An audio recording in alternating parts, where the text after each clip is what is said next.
പിതാവും പുത്രനും പരിശുദ്ധ റൂഹായുമാവുന്ന സത്യേക ദൈവത്തിൻ്റെ വലിയ തിരുനാമത്തിൽ തനിക്ക് സ്തുതി. നമ്മുടെ മേൽ തൻ്റെ അനുഗ്രഹങ്ങളും കരുണയും രണ്ട് ലോകങ്ങളും എന്ന് നീക്കി ചൊരിയപ്പെടുമാറാകട്ടെ. ആമീൻ. കർത്താവിൽ പ്രിയ ജ്യേഷ്ഠ സഹോദരൻ എന്ന് വിളിക്കാൻ തോന്നുന്നു. അച്ഛനധികം പ്രായം കൂട്ടണ്ട എന്ന് വിചാരിച്ചാണ് പ്രിയ ജോർജ് വറീസ് അച്ഛനെ ഞാൻ ജ്യേഷ്ഠ സഹോദരൻ എന്ന് വിളിക്കുന്നത്. കാരണം ഞാനിന്ന് അരച്ചു തുടങ്ങി. പ്രിയ അനുജൻ റെജി അച്ഛൻ, സെൻറ്റ് കുര്യാക്കോസ് ദേവാലയത്തിലെ പെരുന്നാളിൻ്റെ ഭാഗമായി ആദ്യത്തെ വിശുദ്ധ ആരാധനയ്ക്കും പള്ളിയിലെ ഈ കൂട്ടായ്മയ്ക്കുമായിട്ട് കൂടി വന്നിരിക്കുന്ന ദൈവത്തിൻ്റെ മക്കളെ, അനുഗ്രഹീതമായ ഈ കൂട്ടായ്മയിൽ എനിക്ക് നിർദ്ദേശിച്ചിട്ടുള്ള കാര്യം കുടുംബസംഗമത്തിൻ്റെ കൂട്ടായ്മയുമായിട്ട് ബന്ധപ്പെട്ട് കുടുംബപരമായി ബന്ധപ്പെട്ട കാര്യം നിങ്ങളോട് പങ്കുവയ്ക്കുക എന്നുള്ളതാണ്. വിശുദ്ധ കുർബാന കഴിഞ്ഞ് റജിയച്ചൻ്റെ അടുത്ത് നിന്ന് വീണ്ടും നിഷ്കർഷിച്ചു, കുടുംബ സംഗമമാണ്. അച്ഛൻ ഓർമ്മിക്കാൻ കാരണം കുടുംബപരമായി ബന്ധപ്പെട്ടുള്ള കാര്യങ്ങളൊക്കെ അച്ഛൻ പറയണം എന്നുള്ളതാണ്. പക്ഷേ അച്ഛന് ചെറുതായിട്ടൊന്ന് മാറിപ്പോയോ എന്നൊരു സംശയം. I am confused whether he has talked to a wrong person, because I am not a person to explain something about family, because I have no family. But I have a family. എനിക്ക് നിങ്ങൾ ഉദ്ദേശിക്കുന്ന കുടുംബമില്ല, പക്ഷേ എനിക്കൊരു കുടുംബമുണ്ട്, അത് നിങ്ങൾക്ക് ഉണ്ടാവണം. അതുകൊണ്ട് തന്നെ കുടുംബപരമായിട്ട് ബന്ധപ്പെട്ട എനിക്ക് പറയാൻ പറ്റാത്ത പല കാര്യങ്ങളും കുടുംബമുള്ള പ്രിയപ്പെട്ട ഈ പിതാക്കന്മാർ നിങ്ങളോട് പറഞ്ഞു കഴിഞ്ഞു.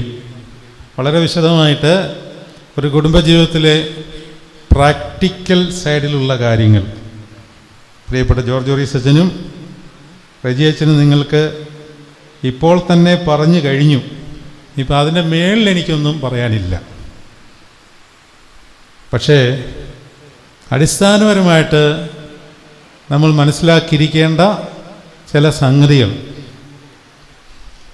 ഇതുമായിട്ട് ബന്ധപ്പെട്ട് നമുക്കൊരുമിച്ച് ആത്മീയമായി ഇതിനെ എങ്ങനെയാണ് കാണുന്നത് എന്ന് നമുക്കൊന്ന് ചിന്തിക്കാം. നിങ്ങളെല്ലാവരും വിവാഹിതരാണ് എന്ന് ഞാൻ പ്രതീക്ഷിക്കുന്നു. വിവാഹം കഴിക്കാത്ത കൊച്ചുകുഞ്ഞുങ്ങൾ ഇരിപ്പുണ്ട്, ചെറുപ്പക്കാരികളൊക്കെ കാണും. നമ്മുടെ വിവാഹ ശുശ്രൂഷ ഒന്ന് ആത്മാർത്ഥമായിട്ടൊന്ന് സംബന്ധിച്ചാൽ തന്നെ ഒരു കുടുംബജീവിതത്തിന് ഒരായുഷ്കാലമല്ല, നിങ്ങൾ നിത്യതയിൽ പോലും നിത്യമായി നിങ്ങൾക്ക് തുറന്നുകൊണ്ടു പോകാവുന്ന എല്ലാ കൃപാവരങ്ങളും നിറഞ്ഞു നിൽക്കുന്ന ഒരു ശുശ്രൂഷയാണ് നമ്മുടെ വിവാഹ ശുശ്രൂഷ. ഞാൻ വെറുതെ ആ പുസ്തകം എടുത്ത് ഇങ്ങനെ ഇപ്പോൾ ഒന്ന് നോക്കുകയായിരുന്നു. ഞാനെപ്പോഴും പറയുന്ന സമയത്ത് എന്നെ ഏറ്റവും ആകർഷിച്ച ഒരു പ്രാർത്ഥന ഇതിനകത്തുണ്ട്. ഈ കൂദാശക്രമങ്ങളിൽ ഞാനൊരു അവിവാഹിതനാണെങ്കിലും ഈ കൂദാശയെ സംബന്ധിക്കുമ്പോൾ ഒന്ന് കെട്ടിയാൽ കൊള്ളാമെന്ന് തോന്നാറുണ്ട്. അത് കെട്ടാനുള്ള മോഹം കൊണ്ടല്ല, ഈ കൂദാശയൊന്ന് സ്വീകരിക്കാനുള്ള ഒരു കൊതി. അതായത് ഇതിനകത്തൊന്ന് രണ്ട് പ്രാർത്ഥനകളുണ്ട്, നമ്മൾ കോരിത്തിരിക്കും.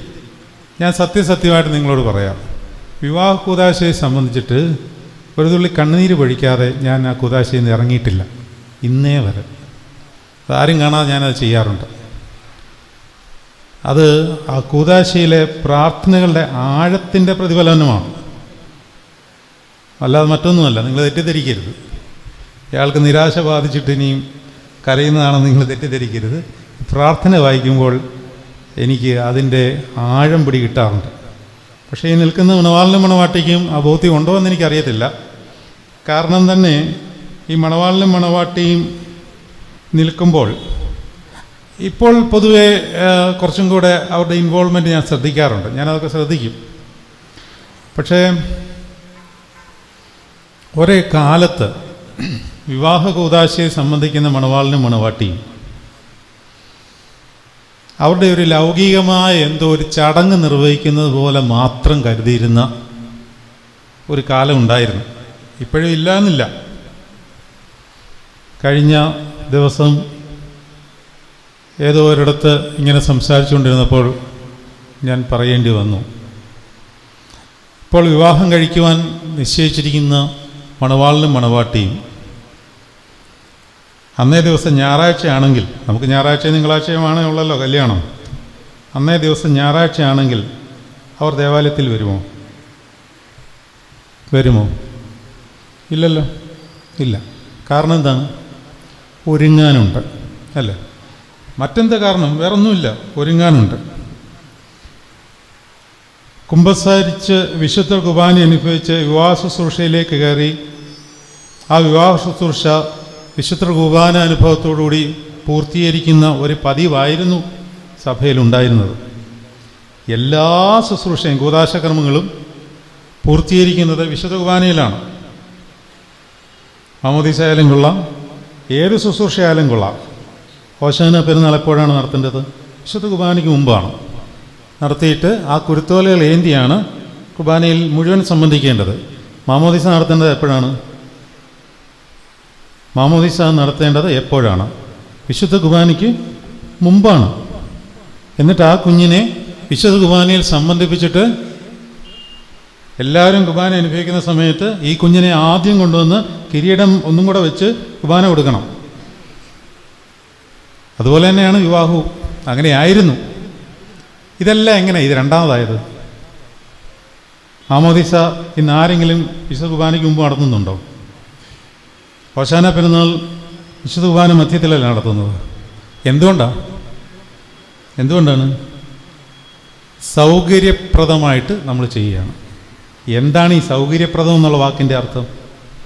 നമ്മളുടെ ഇഷ്ടത്തിനനുസരിച്ച് ആരാധന കൊണ്ടുവരുവാൻ നമ്മൾ ശ്രമിക്കുകയാണ്. കാരണം എനിക്കിങ്ങനെ പറ്റും. അപ്പോൾ സഭയിലെ ബലഹീനരായ ഞങ്ങൾക്ക് അതിനോട് വഴിപ്പെടേണ്ടി വരികയാണ്. നിങ്ങൾ ആരാധനയിൽ സംബന്ധിക്കുവാൻ സാധിക്കുന്നില്ല എന്നുണ്ടെങ്കിൽ ഇത് നടത്തിയിട്ട് എന്താണ് കാര്യം? അപ്പോൾ ഒരു മണവാളൻ്റെയും മണവാട്ടിയുടെയും പ്രസ്തുത ദിവസത്തിലെ മുഖ്യമായ കാര്യം എന്താണ്? ആരാധനയാണോ ആ ശുശ്രൂഷയാണോ? ഇത് രണ്ടും മുഖ്യമാണ്. രണ്ടും ഒരുപോലെ തന്നെ മുഖ്യമാണെന്ന് കരുതിയെങ്കിൽ മാത്രമേ ഈ ആരാധനയിൽ സംബന്ധിച്ച് എനിക്ക് അനുഗ്രഹം പ്രാപിച്ച് ഈ ശുശ്രൂഷയെ പ്രവേശിച്ച് കൂടുതൽ കൃപാവരങ്ങൾ പ്രാപിച്ച് ജീവിതത്തിലേക്ക് പ്രവേശിക്കാൻ പറ്റുകയുള്ളൂ എന്നുള്ള ബോധ്യം വീട്ടിൽ നിന്ന്, കുടുംബത്തിൽ നിന്ന് കൊടുക്കണം. അല്ലെങ്കിൽ ഈ ബോധ്യം അവരുടെ ഉള്ളിലേക്ക് ഉണ്ടാകാതെയും ഇതൊരു ചടങ്ങ് പോലെ അവശേഷിക്കുകയും ചെയ്യും. ഞാനൊരു പ്രാർത്ഥനയുടെ കാര്യം പറഞ്ഞു. രണ്ടാം ശുശ്രൂഷയിൽ കിരീടവാഴുവിൻ്റെ സമയത്ത് പ്രമിയോൻ വായിക്കുവാൻ കിട്ടിയാലും ഇല്ലെങ്കിലും, വായിക്കുവാൻ കിട്ടിയാൽ എനിക്ക് ആ ഭാഗം വരുമ്പോൾ തൊണ്ടയിടറാറുണ്ട്. നീ വായിച്ചില്ലെങ്കിൽ വേറൊരാൾ വായിക്കുന്നത് കേട്ടാൽ ആ ഭാഗം വരുമ്പോൾ എനിക്ക് വല്ലാത്തൊരു അനുഭവം ഉണ്ടാകും. പ്രാർത്ഥന കേൾക്കുമ്പോൾ നിങ്ങൾ വിചാരിക്കും ഇതാണ്ട് വലിയ പ്രാർത്ഥനയാണോ എന്നുള്ളത്. അങ്ങനെയൊന്നുമില്ല. പക്ഷേ പ്രാർത്ഥന വല്ലാതെ നമ്മളെ ആനന്ദലഹരിയിലാക്കുന്നതാണ്. നിങ്ങൾ ശ്രദ്ധിച്ചിട്ടുണ്ടോ എന്നറിയില്ല.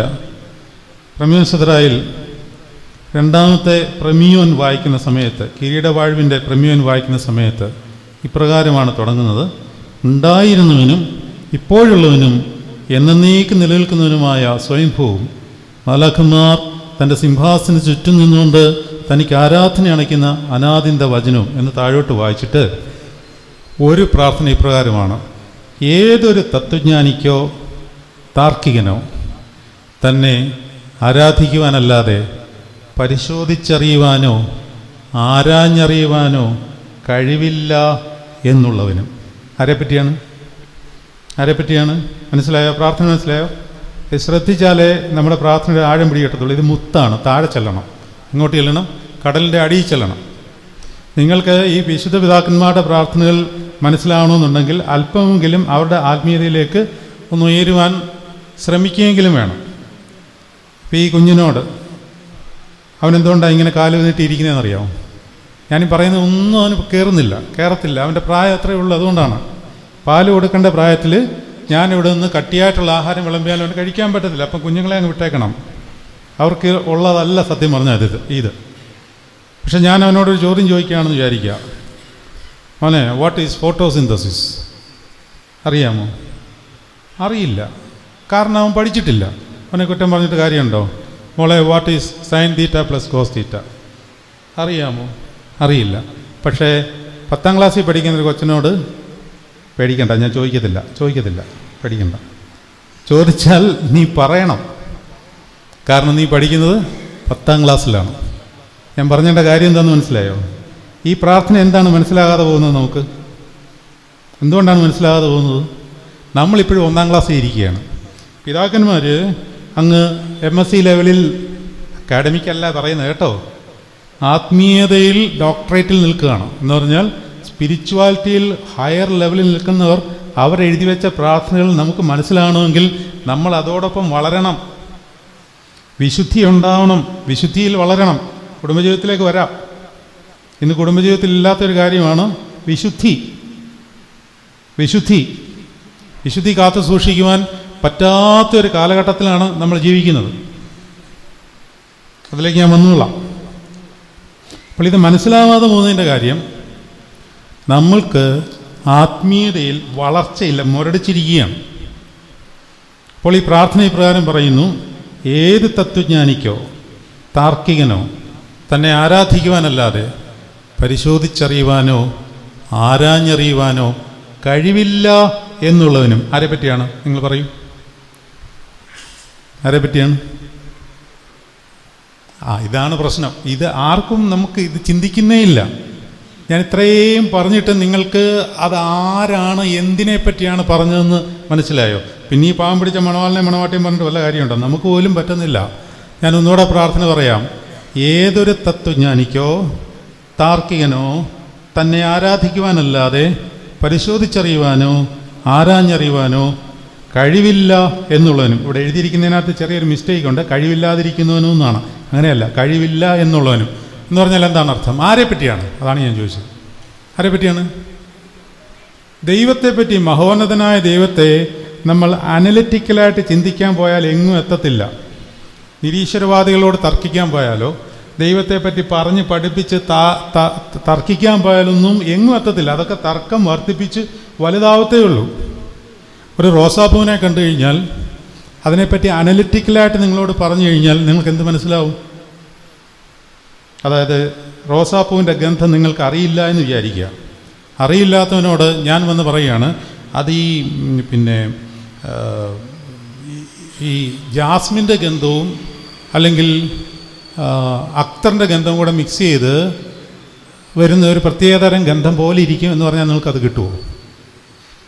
അല്ലെങ്കിൽ എന്തെങ്കിലും ഒരു സയൻറ്റിഫിക് ഫോർമുല കൊണ്ടുവന്നിട്ട് ഇതുപോലെയാണ് അതിൻ്റെ ഗന്ധം എന്ന് പറഞ്ഞാൽ നിങ്ങൾക്ക് മനസ്സിലാവുമോ? മനസ്സിലാവത്തില്ല. നിങ്ങൾ അങ്ങോട്ടും ഇങ്ങോട്ടും നമ്മൾ തർക്കിച്ചുകൊണ്ടിരിക്കത്തേ ഉള്ളൂ. അതിന് പകരം ഞാൻ റോസാപ്പൂ എടുത്ത് നിങ്ങളുടെ കയ്യിലോട്ട് തരിക, മണപ്പിച്ചോളൂ, ഇതാണ് റോസാപ്പൂ. അതുപോലെയാണ് ദൈവിക കാര്യങ്ങൾ, ദൈവിക മർമ്മങ്ങൾ.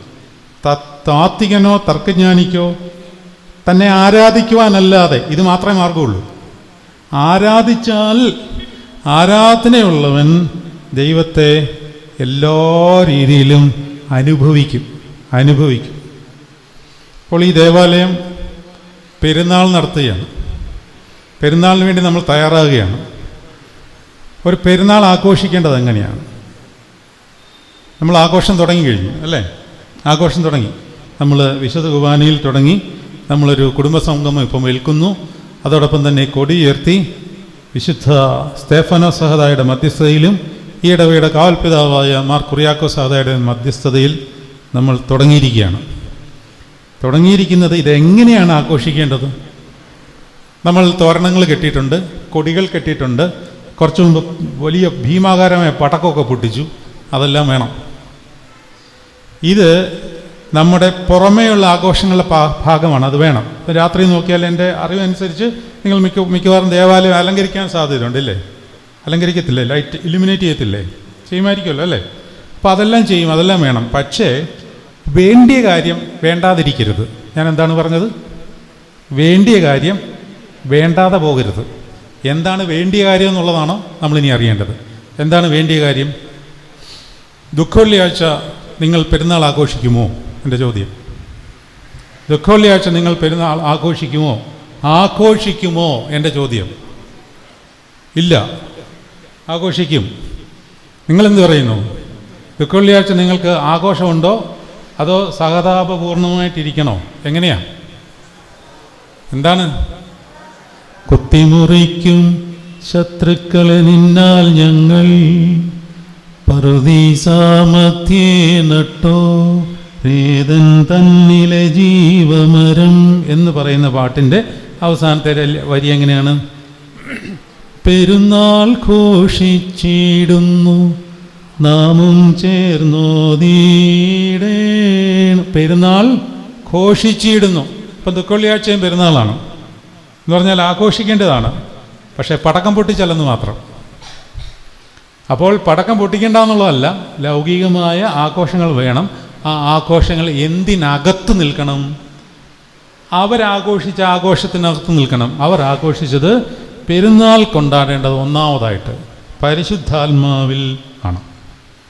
ഇതില്ല നിങ്ങൾ ഇനി എന്തെല്ലാം പെരുന്നാൾ കൊണ്ടായാലും കുറിയാക്കോസ് സഹോദരൻ സ്തേഫാനോസ് സഹോദരൻ ഇവിടെ കാണില്ല, കർത്താവും കാണില്ല, ബാക്കിയെല്ലാം കാണാം. പക്ഷേ എനിക്ക് ഒരു ശുഭാപ്തി സന്തോഷ അനുഭവം എന്നുള്ളത് ദേവാലയം അനുഗ്രഹിക്കപ്പെട്ട ദേവാലയമാണ്. അത് എനിക്ക് കുർബാന വലിയപ്പോൾ അറിയാം. ഒന്നാമത് ഈ കുറിയാക്കോസ് സഹോദരൻ എന്ന് പറയുന്നത് എൻ്റെ ഈ അടുത്ത കാലത്ത് തന്നെ വളരെയധികം എനിക്കറിയാൻ വയ്യ, വളരെയധികം സ്വാധീനിച്ചു കൊണ്ടേയിരിക്കുന്ന, ഡേ ബൈ ഡേ വല്ലാത്ത ഇഷ്ടം വർദ്ധിച്ചു വരുന്ന ഒരു വ്യക്തിപ്രാഭവമാണ്. സഹോദരന്മാരെല്ലാവരും അങ്ങനെ തന്നെ.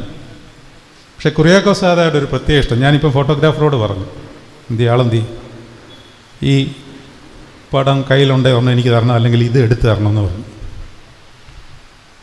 എന്തുകൊണ്ടെന്നാൽ എനിക്കറിയില്ല, ഞാൻ മൈലപ്ര മാർ കുറിയാക്കോസ് ആശ്രമവുമായിട്ട് ബന്ധപ്പെടുവാൻ തുടങ്ങിയിട്ട് ഇപ്പോൾ 40 വർഷത്തോളമായി.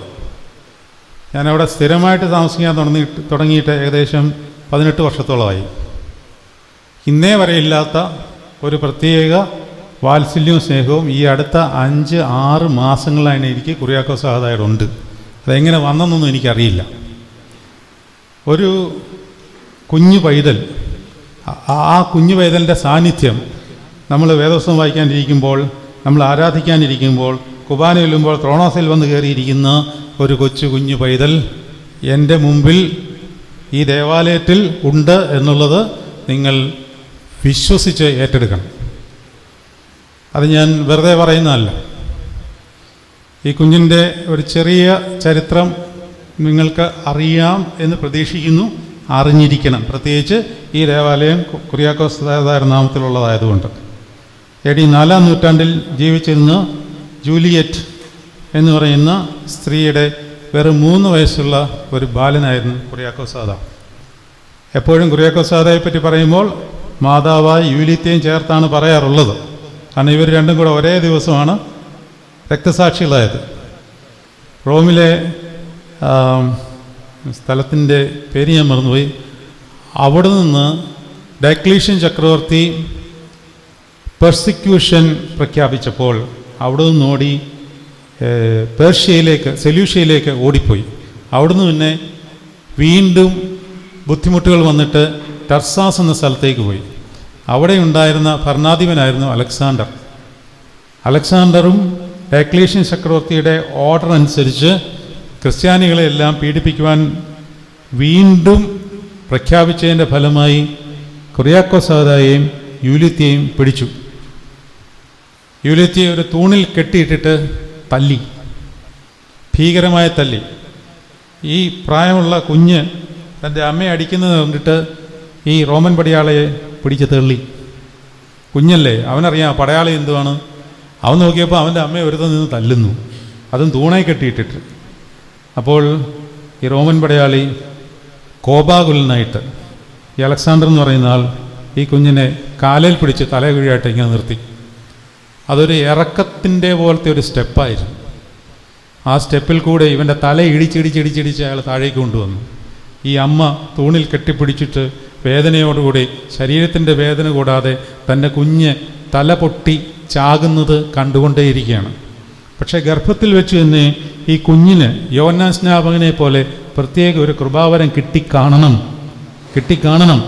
അതുകൊണ്ടായിരിക്കും ഈ അമ്മ വിളിച്ചു പറയുന്നുണ്ടായിരുന്നു, ഐ എം എ ക്രിസ്ത്യൻ, ഞാനൊരു ക്രിസ്ത്യാനിയാണ്, ഞാൻ കർത്താവിനെ തള്ളിപ്പറയില്ല. ഈ തലയിടിച്ച് തകർത്ത് അവൻ താഴെ ചെന്നിട്ട് വീണ്ടും പൊക്കി അവസാനത്തെ ഇടിയിടിക്കുന്നതിന് മുമ്പായി ആ കുഞ്ഞ് ഐ എം എ ക്രിസ്ത്യൻ എന്ന് വിളിച്ചു പറയുന്നുണ്ടായിരുന്നാണ് പറയുന്നത്. അവസാനത്തെ ഇടിയിൽ അവൻ്റെ തല പിളർന്നുപോയി. 3 വയസ്സ്. കോപാലനായ ഈ അലക്സാണ്ടർ എന്ന് പറയുന്ന പടയാളി ഓടിച്ചെന്ന് തൂണിൽ കെട്ടിക്കിടന്നിരുന്ന യൂലീത്തി എന്ന മാതാവിൻ്റെ തല വെട്ടിക്കളഞ്ഞു. ഈ കുഞ്ഞിൻ്റെ സ്പിരിച്വൽ മച്യൂരിറ്റി എഫേസ്യ ലേഖനത്തിൽ പൗലോസ്ലീഹ ഒരു വചനം പറഞ്ഞ് പഠിപ്പിക്കുന്നുണ്ട്. ആ വചനം കുടുംബജീവിതത്തിൽ നിങ്ങൾക്ക് ബാധകമാണ്. എഫേസ്യ ലേഖനം 4-ാം അധ്യായം 12-ാം വാക്യം. നിങ്ങൾ ആരുടെയിലും വേദോത്സവം ഉണ്ടോ? ഇല്ലെങ്കിൽ ദൈവത്തെ ഞാൻ സ്തുതിക്കുന്നു. ഞാൻ 4-ാം അധ്യായം 12-ാം വാക്യം ഞാൻ വായിച്ചു തരാം. അതുകൊണ്ട് ശ്രദ്ധിച്ചോളണം ഈ വചനം. അതുകൊണ്ട് നാം എല്ലാവരും വിശ്വാസത്തിലും ദൈവപുത്രനെക്കുറിച്ചുള്ള പരിജ്ഞാനത്തിലുമുള്ള ഐക്യതയും തികഞ്ഞ പുരുഷത്വവും. ഈ പുരുഷത്വം എന്നുള്ള വാക്ക് പറയുമ്പോൾ സ്ത്രീത്വം അതിനകത്തുണ്ട് കേട്ടോ. അച്ഛൻ മുമ്പേ സൂചിപ്പിച്ചല്ലോ, ക്രിസ്തുവിൽ ആണും പെണ്ണുമുണ്ട്. ക്രിസ്തു ആണായിട്ടാണ് ജനിച്ചതെങ്കിലും പൗലോസ്ലീഹ പഠിപ്പിക്കുന്നുണ്ട് ക്രിസ്തുവിൽ ആണും പെണ്ണും ഒന്ന് തന്നെ. അപ്പോൾ എവിടെയെല്ലാം പുരുഷത്വം എന്ന് പറയുന്നിടത്തെല്ലാം സ്ത്രീത്വമുണ്ട്. എല്ലാ കാര്യത്തിലുമുണ്ട്. കർത്താവ് പറഞ്ഞതിനകത്തുമുണ്ട്. മോഹത്തോടുകൂടി സ്ത്രീയെ നോക്കുന്നവൻ പാപം ചെയ്യുന്നു എന്ന് പറയുമ്പോൾ മോഹത്തോടെ പുരുഷനെ നോക്കുന്നവളും പാപം ചെയ്യുന്നു എന്നർത്ഥമുണ്ട്. അപ്പോൾ ഇവിടെ പൗലോസ്ലീഹ പറഞ്ഞ വചനം ഒന്ന് ശ്രദ്ധിച്ചേ. അത് നാം എല്ലാവരും വിശ്വാസത്തിലും ദൈവപുത്രനെക്കുറിച്ചുള്ള പരിജ്ഞാനത്തിലുള്ള ഐക്യതയും തികഞ്ഞ പുരുഷത്വവും. അടുത്ത വചനം ശ്രദ്ധിക്കണം. ക്രിസ്തുയേശുവിൻ്റെ സമ്പൂർണതയായ പ്രായത്തിൻ്റെ അളവും. അപ്പോൾ നമ്മളുടെ ആത്മാവിന് ഒരു സമ്പൂർണതയുണ്ട്, അല്ലെങ്കിൽ മാച്യൂരിറ്റി ഉണ്ട്. നമ്മൾ പിള്ളേരോട് പറയല്ലോ അല്പം മച്യൂറായിട്ട് ബിഹേവ് ചെയ്യാൻ പഠിക്കുന്നു പറയത്തില്ലേ. ഇത് തന്നെ ആത്മീയതയിലുമുണ്ട്, മച്യൂർ സ്പിരിറ്റ്. പക്ഷേ മച്യൂരിറ്റി ഇൻ സ്പിരിറ്റ് എന്ന് പറയുന്നത് നമ്മളുടെ ശാരീരിക പ്രായം വെച്ചല്ലത്. അങ്ങനെ ഒരു സമ്പൂർണ്ണത എത്തിക്കഴിഞ്ഞാൽ നമുക്ക് പിന്നെ ഈ ലോകം കൊള്ളത്തില്ല, പിന്നെ നമുക്ക് ഇവിടുന്ന് പോകുന്നത് നല്ലത്. അതുകൊണ്ടാണ് ഒരുവിധം സ്പിരിച്വൽ മച്യൂരിറ്റി എത്തിക്കഴിഞ്ഞു എന്ന് തോന്നിക്കഴിഞ്ഞാൽ അവനെ ദൈവം പിന്നെ ഈ ലോകത്തിൽ വെച്ചിരിക്കത്തില്ല, വിളിക്കും. എല്ലാവരെയും വിളിക്കും. പക്ഷേ സ്പിരിച്വൽ മച്യൂരിറ്റി, ഇപ്പോൾ പരിമൽ തിരുമേനി അദ്ദേഹത്തിൻ്റെ സ്പിരിച്വൽ മച്യൂരിറ്റി എത്തിയപ്പോൾ അദ്ദേഹത്തെ വിളിച്ചു. കുറിയാക്കോസാദായിക്ക് വെറും 3 വയസ്സുള്ളപ്പോൾ അവൻ്റെ സ്പിരിറ്റ് മച്യൂർഡായി. അവനെ ഇവിടെ ഇനിയും കൊള്ളില്ല. അങ്ങനെ കൊള്ളില്ലാത്തപ്പോൾ എന്തു ചെയ്യും? കൊച്ചു കുഞ്ഞുങ്ങളെ അങ്ങനെ സഹതാമരണം കൊടുക്കുന്നത് ശരിയാണോ? ഗർഭിണികളായ സ്ത്രീകൾ, അവരുടെ ഉള്ളിൽ ഒരു കുഞ്ഞ് വളർന്നു വരികയാണ്. സാധാരണ രീതിയിൽ ശാസ്ത്രീയ പ്രകാരം ഒരു കുഞ്ഞ് മെച്യൂർഡാകുന്നത് എത്രാം മാസത്തിലാണ്? 9 മാസം എന്നാണ് കണക്ക്.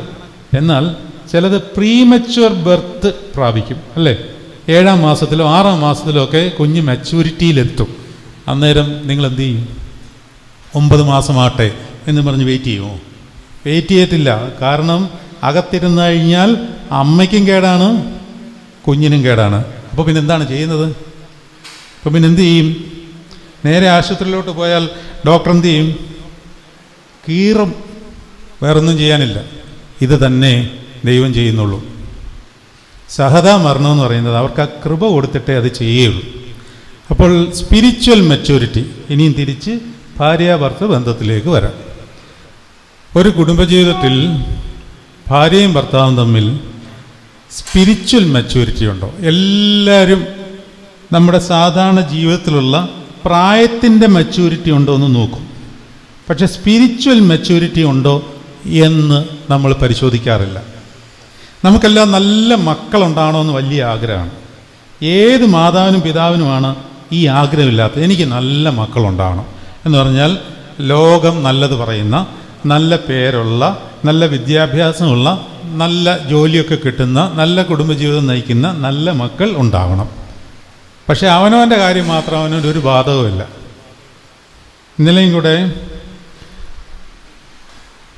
കല്യാണത്തിന് വേണ്ടി കുമ്പസാരിക്കാൻ ഒരാൾ എൻ്റെ അടുത്ത് വന്നു. സങ്കടകരമാണ്, പറയാതിരിക്കാൻ വയ്യ. നമ്മളുടെ കുമ്പസാരങ്ങളെല്ലാം ചില ഈവൻറ്റിനെ ഓറിയൻറ്റ് ചെയ്തായിപ്പോയി. അതുകൊണ്ട് കുമ്പസാരത്തിൻ്റെ ആ പ്രാധാന്യം പോയി, അതിൻ്റെ ഈ ഗ്രാവിറ്റി, അതിൻ്റെ സ്പിരിച്വൽ സിഗ്നിഫിക്കൻസ് കുറഞ്ഞു. പൊതുയോഗത്തിനിരിക്കാനായിട്ട് കുമ്പസാരിക്കുക, കല്യാണത്തിന് വേണ്ടി കുമ്പസാരിക്കുക. കുമ്പസാരം എന്ന് പറയുന്നത് നമുക്ക് പശ്ചാത്താപ ബോധവും അനുതാപം ഉണ്ടാകുമ്പോൾ നമ്മുടെ ആത്മാവ് നമ്മളെ പ്രേരിപ്പിച്ചു കൊണ്ടുപോയി പശ്ചാത്താപത്തോടുകൂടി ദൈവസന്നിധിയിൽ നമ്മൾ സമർപ്പിക്കുന്ന വലിയൊരു കൂതാശയാണത്. ഒരു കുമ്പസാരം നന്നായിട്ട് നടത്തിയാൽ അനുതാപബോധത്തോടുകൂടി, പാപബോധത്തോടുകൂടി എനിക്കിനി വിശുദ്ധിയിൽ ജീവിക്കണം എന്നുള്ള ബോധ്യത്തോടുകൂടി ഒരു കുമ്പസാരം നടത്തിയാൽ അവൻ കുമ്പസാരം കഴിഞ്ഞ് എണീച്ചു പോകുമ്പോൾ അവന് വല്ലാത്തൊരു ആത്മനിറവുണ്ടാവും. എത്രയോ പേരുടെ അനുഭവസാക്ഷി എനിക്കുണ്ട്, എത്രയോ പേരുടെ. പക്ഷെ നമ്മളിത് പൊതുയോഗത്തിനിരിക്കാനൊരു കുമ്പസാരം, പിന്നെ നമ്മളൊരു പേര് വിട്ടിട്ടുണ്ട്, എന്താണ്, ആണ്ട് കുമ്പസാരമൊന്നും അങ്ങനെ കണ്ടിട്ടിട്ടുണ്ട്. കല്യാണം കഴിക്കുന്നതിന് മുമ്പ് ഒരു കുമ്പസാരം, മാമോദീസ നടത്തുന്നതിന് മുമ്പ് മാതാപിതാക്കളോട് കുമ്പസാരിക്കണമെന്ന് അച്ഛൻ നിർബന്ധിച്ചാലൊരു കുമ്പസാരം. അങ്ങനെയുള്ള കുമ്പസാരത്തിലൊന്നും നമുക്ക് അനുതാപമില്ല. അനുതാപമില്ലാത്ത കുമ്പസാരം കൊണ്ട് എന്താണ് വിശേഷം? ഒരു വിശേഷവും ഇല്ല. അതുകൊണ്ടാണല്ലോ പൊതുയോഗത്തിൽ കുമ്പസാരിച്ചിട്ട് കുർബാന കൊണ്ടിട്ട് വന്നിട്ടും നമ്മുടെ ഉള്ളിൽ നിന്ന് വരുന്നത് പഴയതിനേക്കാളിൽ വൃത്തികെട്ട സ്വഭാവമാണ്. എന്തുകൊണ്ടാണ് സംഭവിച്ചു പോകുന്നത്?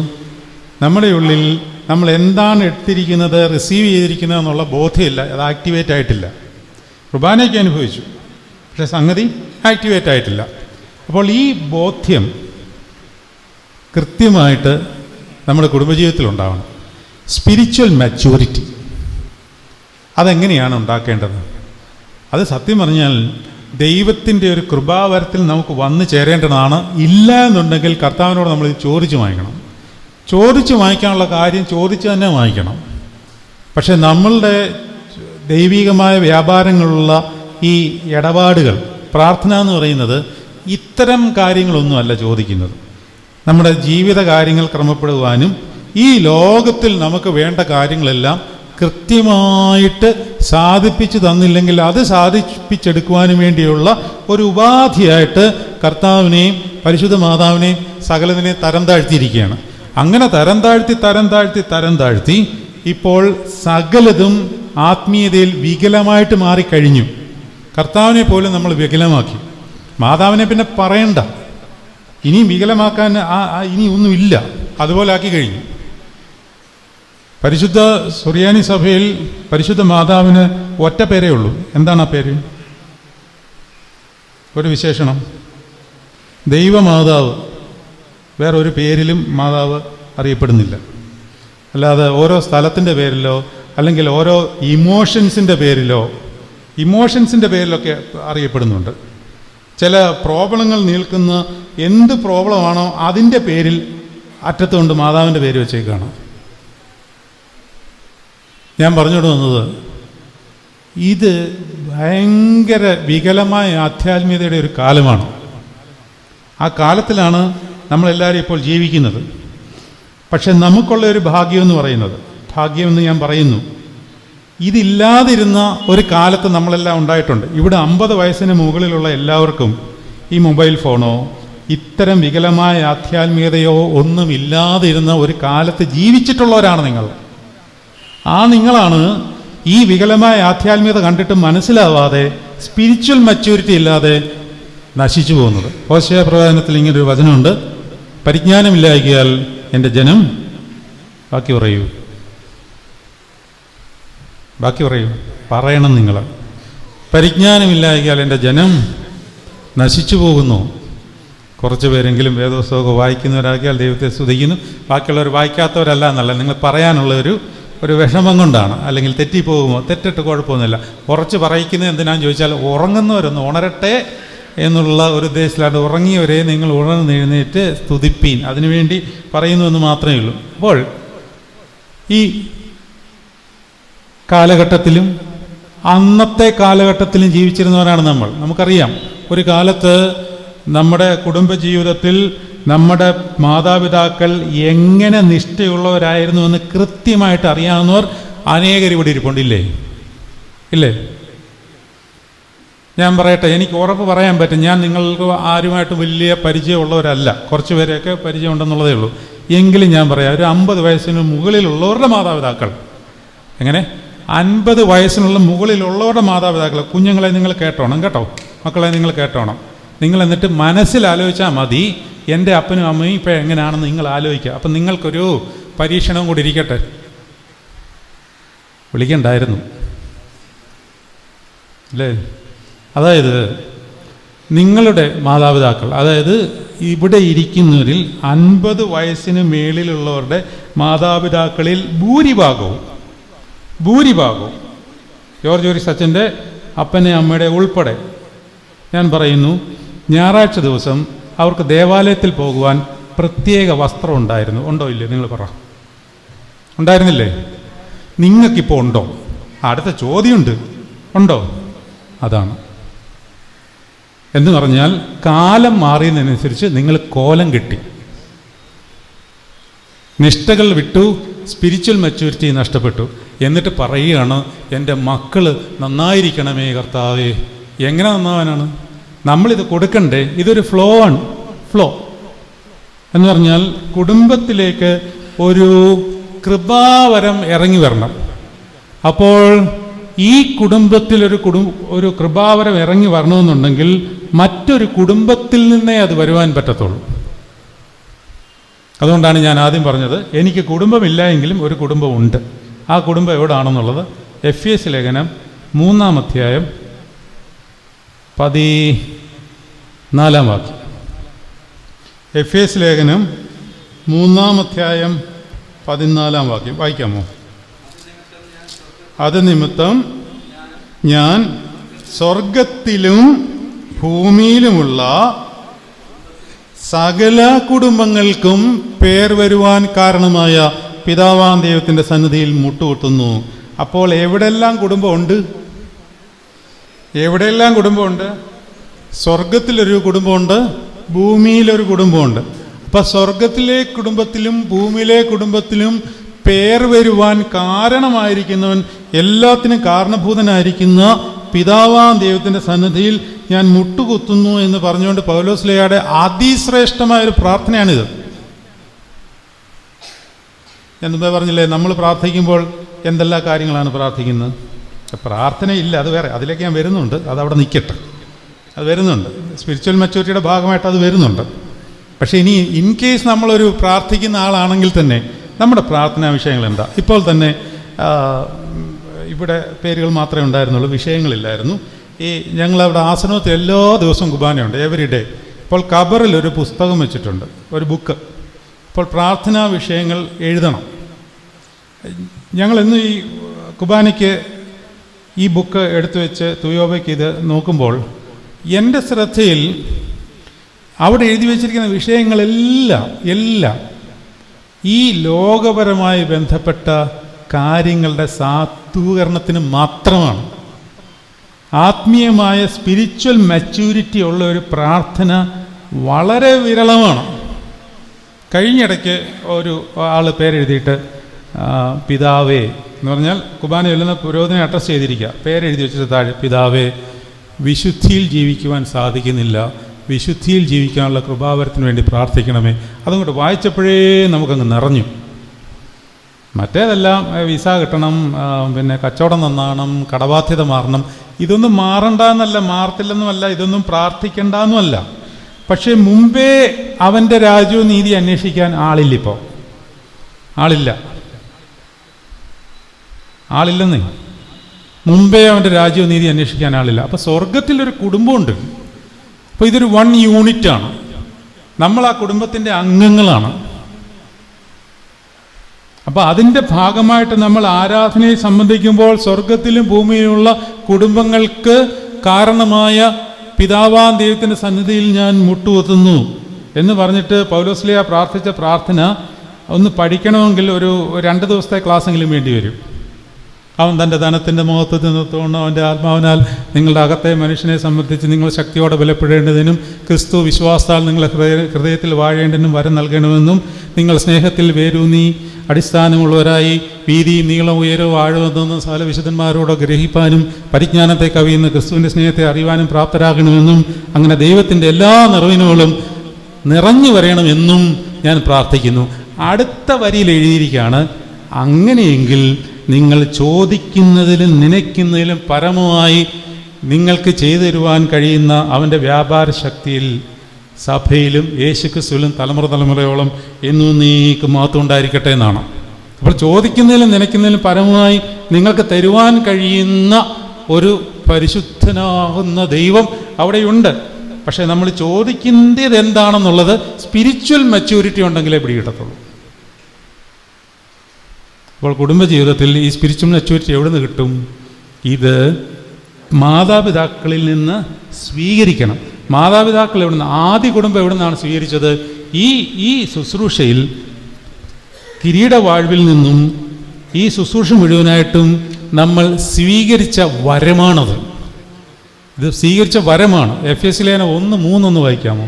1:3. ഇന്നെനിക്ക് തോന്നുന്നു സ്ലീഹായ്ക്ക് വായിച്ചത് അതാണ്. സ്ലീഹായ്ക്ക് വായിച്ചാണ് 1:3 വായിച്ചത്. കേട്ടപ്പോഴേ എനിക്ക് തോന്നിയത്, സ്വർഗത്തിലെ സകല ആത്മീക അനുഗ്രഹങ്ങളാലും ക്രിസ്തുവേശുവിൽ നിങ്ങളെ അനുഗ്രഹിച്ചിരിക്കുന്ന, സ്വർഗത്തിലെ കുറച്ച് ആത്മീക അനുഗ്രഹങ്ങളാലും ഒന്നല്ല, സകല ആത്മീയ അനുഗ്രഹങ്ങളാണ്. ഇനി 1 കൊരിന്ത്യർ 1:7, 1 കൊരിന്ത്യർ 1:7. സ്വർഗത്തിലെ സകല ആത്മീക അനുഗ്രഹങ്ങൾ അതിലാണ് നിറച്ചു വച്ചിരിക്കുന്നത്. അപ്പോൾ സ്പിരിച്വൽ മെച്യൂരിറ്റി കൃപാവരങ്ങളിൽ കൂടിയാണ് ലഭിക്കുന്നത്. ആ കൃപാവരങ്ങൾ എവിടെ നിന്ന് കിട്ടും? കൂദാശകളിൽ നിന്ന് കിട്ടത്തുള്ളൂ. 1:7. ഇങ്ങനെ നിങ്ങൾ ഒരു കൃപാവരത്തിലും കുറവില്ലാത്തവരായി നമ്മുടെ കർത്താവായ യേശുക്രിസ്തുവിൻ്റെ പ്രത്യക്ഷത കാത്തിരിക്കുന്നു. ഒരു കൃപാവരത്തിലും നമുക്ക് കുറവില്ല. പക്ഷേ നമ്മൾ അറിയുന്നില്ല. കാരണം നമ്മൾ ചെകഞ്ഞെടുക്കുന്നില്ല. ഇത് ചെകയണം, നല്ല കിട്ടത്തുള്ളൂ. വൈകിട്ട് സന്ധ്യയ്ക്ക് പ്രാർത്ഥിക്കാനിരിക്കണം, ചെകയിലാണ്.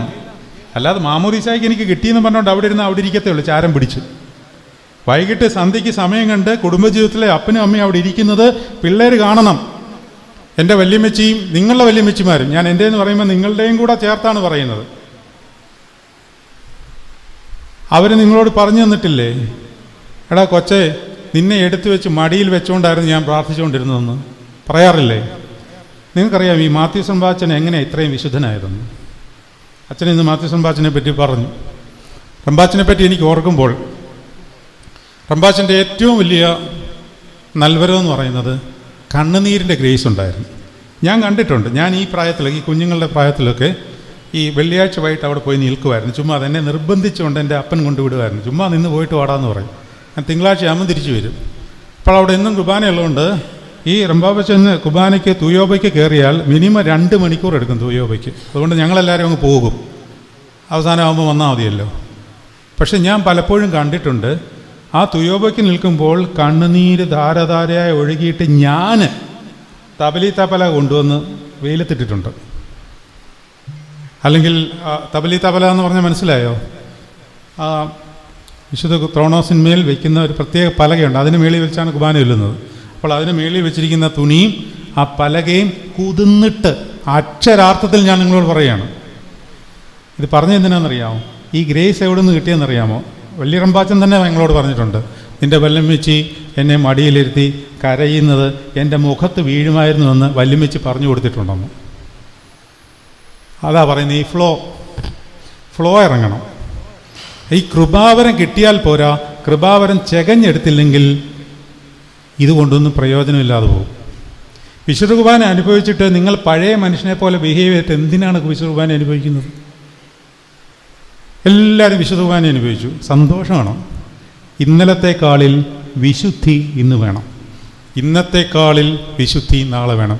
അങ്ങനെ വിശുദ്ധിയിൽ നിന്ന് വിശുദ്ധിയിലേക്ക് വളരുമ്പോഴാണ് തേജസ്സിന്മേൽ തേജസ് പ്രാപിച്ച് അതേ പ്രതിമയായി രൂപാന്തരപ്പെടുന്നതെന്ന് 2 കൊരിന്ത്യർ 3:17 പറയുന്നുണ്ട്. 2 കൊരിന്ത്യർ 3:17. കർത്താവ് ആത്മാവാകുന്നു, കർത്താവിൻ്റെ ആത്മാവുള്ളിടത്ത് സ്വാതന്ത്ര്യമുണ്ട്. മൂടുപടം നീങ്ങിപ്പോയ മുഖത്ത് കർത്താവിൻ്റെ തേജസ്സിനെ കണ്ണാടി പോലെ പ്രതിബിംബിക്കുന്നവരായി നാം എല്ലാവരും ആത്മാവാകുന്ന കർത്താവിൻ്റെ ദാനമായി തേജസ്സിന്മേൽ തേജസ് പ്രാപിച്ച് അതേ പ്രതിമയായി രൂപാന്തരപ്പെടുന്നു. അപ്പോൾ ഒരു കുടുംബ ജീവിതത്തിൽ ആദ്യം ഭാര്യ ഭർത്താക്കന്മാർ വിവാഹ കൂദാശയിൽ നിന്ന് പ്രാപിച്ചിരിക്കുന്ന സകല നൽവരങ്ങളിൽ നിന്നും ഇദംപ്രഥമമായി ലഭിക്കേണ്ട 2 പ്രധാന നൽവരങ്ങൾ ചെകഞ്ഞെടുക്കേണ്ടത് 1 ആരാധനയും 2 പ്രാർത്ഥനയുമാണ്. ഇത് 2 2 അതോ 1 ഇത് 2 2 1 ആരാധനയും പ്രാർത്ഥനയും? ആരാധനയും പ്രാർത്ഥനയും 2 1 വേണേൽ പറയാം. പക്ഷേ 2 2 താനും. എല്ലാ ആരാധനയിലും പ്രാർത്ഥനയുണ്ട്, എന്നാൽ എല്ലാ പ്രാർത്ഥനയിലും ആരാധനയില്ല. അതാണ് വ്യത്യാസം. കാരണം പ്രാർത്ഥന നമ്മൾ പ്രൈവറ്റായിട്ട്, വളരെ പേഴ്സണലായിട്ട് റിലേഷൻഷിപ്പാണത്. ആരാധന റിലേഷൻഷിപ്പ് തന്നെ, അത് കുറച്ചും കൂടെ ഒരു ഹയർ ലെവലാണ്. ഈ പ്രാർത്ഥനാ ജീവിതം ഇല്ലെങ്കിൽ കുടുംബജീവിതം ഭദ്രമല്ലാതാകും. നിങ്ങൾ പിന്നെ കുഞ്ഞുങ്ങളോടൊന്ന് എത്ര പറഞ്ഞാലും അവർ തിരിച്ചു പറഞ്ഞാൽ നിങ്ങൾക്ക് ഉത്തരമില്ലാതാവും. പക്ഷെ നമ്മുടെ മാതാപിതാക്കളോട്, അതായത് ഞാൻ ആദ്യം പറഞ്ഞ പഴയ തലമുറ മാതാപിതാക്കളോട് നമുക്ക് ഉത്തരം പറയുവാൻ സാധിക്കില്ലായിരുന്നു. എന്തുകൊണ്ടാണത്? ഇന്ന് എന്തുകൊണ്ടാണ് പിള്ളേർ മാതാപിതാക്കളോട് തിരിച്ചു പറയുന്നത്? എന്തുകൊണ്ടാണ് തിരിച്ചു പറയുന്നത്? നിങ്ങൾ ശ്രദ്ധിച്ചിട്ടില്ലേ? കുഞ്ഞുങ്ങളോട് ഇപ്പോൾ മാതാപിതാക്കൾക്ക് കമ്മ്യൂണിക്കേറ്റ് ചെയ്യാൻ പറ്റില്ല. പഴയ കാലത്ത് പറ്റുമായിരുന്നു. എന്തുകൊണ്ടാണ് പറ്റിയത്? അവർക്ക് ആ സ്പിരിച്വൽ മച്യൂരിറ്റി ഉള്ളതുകൊണ്ട് കുഞ്ഞുങ്ങളുടെ ഉള്ളിൽ അവർ പോലും അറിയാതെ ഒരു സ്പിരിച്വൽ ഫിയർ കിടപ്പുണ്ടായിരുന്നു. Spiritual fear. ഗുരുക്കന്മാർ അവരെ ശാസിക്കുമ്പോഴും അടിക്കുമ്പോഴും കുഞ്ഞുങ്ങൾക്ക് ഉള്ളിൽ ഒരു സ്പിരിച്വൽ മച്യൂരിറ്റിയുടെ ഭാഗമായിട്ടൊരു ഭീതി ഉണ്ടായിരുന്നു. ഇന്നൊരു അധ്യാപകനൊരു കുഞ്ഞിനെ ശകാരിക്കാൻ നോക്കാൻ പോലും പറ്റില്ല. സ്കൂളിൽ അധ്യാപകരാണ് ഇപ്പോൾ വിദ്യാർത്ഥികൾ. നിങ്ങൾക്കതറിയാമോ? അധ്യാപകരായിരിക്കുന്നവർക്കറിയാമല്ലോ. സ്കൂളിൽ അധ്യാപകരാണ് വിദ്യാർത്ഥികൾ, വിദ്യാർത്ഥികൾ അധ്യാപകർ. വീട്ടിൽ ഭർത്താവ് ഭാര്യയും ഭാര്യ ഭർത്താവുമായിരിക്കുന്നത് പോലെ. ഈ അവസ്ഥ മാറണമെന്നുണ്ടെങ്കിൽ ആദ്യം വേണ്ടത് പ്രാർത്ഥന. പ്രാർത്ഥന എന്ന് പറഞ്ഞാൽ പ്രാർത്ഥന വെറും പ്രാർത്ഥനയല്ല. ഈ ചൊല്ലി തീർത്താലൊന്നും പ്രാർത്ഥനയാവത്തില്ല. ഞാൻ നിങ്ങളോടൊരു കാര്യം പറയാം. നിങ്ങൾക്ക് ഇഷ്ടമുള്ളൊരു കാര്യമാണ്. പക്ഷെ ഞാൻ പറയുന്ന വാക്ക് വളരെ സൂക്ഷിച്ച് ഉപയോഗിക്കണം. നിങ്ങൾക്കെല്ലാവർക്കും, ഓരോ ഭർത്താവിനും ഓരോ ഭാര്യയ്ക്കും നിങ്ങളൊരു രഹസ്യ ബന്ധം ഉണ്ടാക്കണം. അങ്ങനെ താല്പര്യമായില്ലേ? നിങ്ങൾക്കെല്ലാവർക്കും ഒരു രഹസ്യബന്ധം ഉണ്ടായിരിക്കണം. അതിപ്പോൾ അച്ഛൻ പറയൊന്നും വേണ്ട. അവരുടെ മനസ്സിലൊക്കെ അവരവർക്ക് ഇപ്പം തോന്നുന്നുണ്ടാവും. ഉള്ള രഹസ്യബന്ധങ്ങളെല്ലാം ഇപ്പോൾ തൽക്കാലം ഞങ്ങൾക്ക് ഓൾറെഡി ഉണ്ട്, ഉള്ളത് തന്നെ കൂടുതലാണ്. ആ രഹസ്യബന്ധമല്ല ഞാൻ പറഞ്ഞത്. ഭർത്താവ് അറിയാതെ ഭാര്യയ്ക്കും, ഭാര്യ അറിയാതെ ഭർത്താവിനും ഒരു രഹസ്യബന്ധം സ്വർഗീയ മണവാളനായിട്ട് ഉണ്ടാവണം. കർത്താവുമായിട്ട് ഒരു രഹസ്യബന്ധം. അത് ഭർത്താവ് അറിയരുത്, ഒരു മനുഷ്യനും അറിയരുത്. ഇടങ്കൈ ചെയ്യരുത്, വലങ്കൈ അറിയരുത് എന്ന് പറഞ്ഞാൽ അർത്ഥം എന്താണ്? നിങ്ങളത് ദാനധർമ്മത്തിൻ്റെ കാര്യം മാത്രമാണ് വിചാരിച്ചിരിക്കുന്നത് അല്ലേ? ഒരു വെർച്ച്യും ആരും അറിയരുത്. ഒരു വെർച്ച്യും നിങ്ങൾ പ്രാർത്ഥിക്കുന്ന മനുഷ്യനാണെന്ന് ആരും അറിയരുത്. അതുകൊണ്ടാണ് കർത്താവ് പറഞ്ഞിരിക്കുന്നത്, നിങ്ങൾ പ്രാർത്ഥിക്കുമ്പോൾ കപടഭക്തിക്കാരെ പോലെ മുഖം വിളങ്ങി അങ്ങാടിയിൽ പ്രധാന സ്ഥലവും ഒക്കെ ആഗ്രഹിച്ച് നിന്ന് അല്ലെങ്കിൽ പള്ളിയിൽ പ്രധാന സ്ഥലത്തു നിന്നൊന്നും പ്രാർത്ഥിക്കരുത്. നിങ്ങൾ പ്രാർത്ഥിക്കുമ്പോൾ നിങ്ങൾ അറയിൽ കയറി കതകടച്ച് രഹസ്യത്തിലുള്ള നിങ്ങളുടെ പിതാവിനോട് പ്രാർത്ഥിക്കണം. ആ ബന്ധം എല്ലാ ദിവസവും രാവിലെ നിങ്ങളുടെ കർമ്മങ്ങൾ തുടങ്ങുന്നതിന് മുമ്പായും സന്ധ്യയാകുമ്പോൾ ഉറങ്ങുന്നതിന് മുമ്പായി ഒരല്പസമയം കർത്താവിന് കൊടുത്താൽ നിങ്ങളുടെ ജീവിതത്തിലെ മുഴുവൻ കാര്യങ്ങളും അവൻ ഏറ്റെടുക്കും. അല്ലാതെ നമ്മൾ ഈ ചടങ്ങിന് വേണ്ടിയുള്ള പരിപാടികൾ അവസാനിപ്പിക്കണം. ഈ പേഴ്സണൽ റിലേഷൻഷിപ്പ് എന്ന് പറഞ്ഞാൽ ഇഷ്ടം കൊണ്ടേ വരത്തുള്ളൂ, അല്ലാതെ വരത്തില്ല. അതുണ്ടാണോ എന്ന് പറഞ്ഞാൽ ആ ഇഷ്ടം വേണം. ഒരു കാമുകി ഒരു കാമുകനെ പ്രണയിക്കുന്നത് എന്തുകൊണ്ടാണ്? ഉള്ളിൽ ഇഷ്ടമുള്ളതുകൊണ്ടാണ്. ആ സ്നേഹം ഇങ്ങനെ നിറഞ്ഞു കവിയുന്നതുകൊണ്ടാണ്. അയാളുടെ പ്രസൻസ് ആഗ്രഹിക്കുക, അയാളുടെ കൂടെ ജീവിക്കാൻ ആഗ്രഹിക്കുക, അയാളുടെ കൂടെ യാത്ര ചെയ്യാൻ ആഗ്രഹിക്കുക, കിടക്കാൻ ആഗ്രഹിക്കുക, നടക്കാൻ ആഗ്രഹിക്കുക. എന്തുകൊണ്ടാണ്? ഇഷ്ടം, ഭയങ്കരമായ ഇഷ്ടം. അത് പ്രണയമാവുന്നു. ആ ഇഷ്ടത്തിൻ്റെ മൂർധന്യം പ്രണയമായിരിക്കുന്നതാണ് വിവാഹോദാശയിൽ എഴുതി വച്ചിരിക്കുന്നത്. ഈ വിവാഹോദാശ മുഴുവൻ കർത്താവ് എന്ന മണവാളനും സഭ എന്ന മണവാട്ടിയും തമ്മിലുള്ള ബന്ധമാണ്. അതിൻ്റെ അടയാളമായിട്ട് ഒരു ഭാര്യയും ഭർത്താവിനെയും ഈ ഭൂമിയിൽ സ്വർഗത്തിന് പ്രതീകമായിട്ട് നിർത്തിയിരിക്കുകയാണ്. പക്ഷേ നമ്മൾ ഈ ബന്ധമില്ലാതെ, സ്പിരിച്വൽ മെച്യൂരിറ്റി ഇല്ലാതെ ഇതിനെ നരകമാക്കി മാറ്റിക്കളഞ്ഞു. അതുകൊണ്ടെന്താണ്, പഴയ കാലത്ത് ഇങ്ങനെ അല്ലായിരുന്നതുകൊണ്ടും നമ്മുടെ മാതാപിതാക്കൾക്ക് ഈ പ്രാർത്ഥനയിൽ ബലമുണ്ടായിരുന്നതുകൊണ്ടും എന്ത് സംഭവിച്ചാലും ആരാധനയും പ്രാർത്ഥനയിലും ഒരു കോംപ്രമൈസും ചെയ്യാത്ത മാതാപിതാക്കളുടെ മക്കളായിരിക്കുന്ന നമ്മളുടെ മക്കൾക്ക് മാതൃകയായില്ല. പത്രോസ് അത് പറയുന്നുണ്ട്, ക്രിസ്തു ഒരു മാതൃക കാണിച്ച് അത് വെച്ചേച്ച് പോന്നിരിക്കുന്നതെന്നാണ്. അതുപോലെ ഓരോ മാതാപിതാക്കളും യേശു ക്രിസ്തുവിൻ്റെ പ്രതീകങ്ങളാണ്, നിങ്ങൾ കാണപ്പെട്ട ദൈവങ്ങളാണെന്നാണോ? അങ്ങനെയാണെങ്കിൽ നിങ്ങളുടെ മക്കൾക്ക് നിങ്ങൾ വെച്ചേച്ച് പോയ മാതൃക എന്താണ്? എന്തുകൊണ്ടാണ് നിങ്ങളുടെ മക്കൾ ഇപ്പോൾ നിങ്ങളുടെ എതിരെ തിരിച്ചു പറയുന്നത്? നിങ്ങൾക്കൊന്നും പറയാൻ സാധിക്കാത്തത് എന്തുകൊണ്ടാണ്? എല്ലാ മാതാപിതാക്കളും ഇപ്പം പറയുന്നത് എങ്ങനെ? കൗൺസിലിങ്ങിന് ഒത്തിരി പേര് വരുന്നുണ്ട്, അച്ഛാ കുഞ്ഞിനോടൊന്നും പറയാൻ പറ്റത്തില്ല കേട്ടോ ഇപ്പം. എന്തുകൊണ്ട്? നിൻ്റെ കുഞ്ഞല്ലേ ആന്നും. പക്ഷേ ഇന്നത്തെ കാലം അങ്ങനെയാണ്. ആ കാലത്തിൻ്റെ ഒന്നും അല്ല ഈ പ്രശ്നം. ഈ സ്പിരിച്വൽ മെച്യൂരിറ്റി കിട്ടിയില്ല. ഈ സ്പിരിച്വൽ മെച്യൂരിറ്റി കിട്ടാത്തിടത്തോളം കാലം നിങ്ങൾക്ക് അവനോടൊന്നും പറയാൻ പറ്റത്തില്ല. അതേസമയം നിങ്ങൾ പ്രാർത്ഥനയിൽ ബലപ്പെട്ട് ആ സ്പിരിച്വൽ മെച്യൂരിറ്റി നിങ്ങളിൽ തന്നെ വരുമ്പോൾ അവനിൽ ബൈ ഡീഫോൾട്ട് ആ ഫിയർ കയറും. പഴയ, ഞാൻ പറയുന്നത് ക്ഷമിക്കണം, ഈ പറയാതിരിക്കാൻ വയ്യ, പറഞ്ഞാൽ ചിലപ്പോൾ കുഴപ്പമാവും, എന്നാലും ഞാൻ പറയുകയാണ്. പഴയ ഒത്തിരി പഴയയിലേക്ക് പോവാം, അപ്പം പിന്നെ കുഴപ്പമില്ലല്ലോ. പിതാക്കന്മാരോട് അവരൊരു വാക്ക് പറഞ്ഞ ഫൈനലാണ്.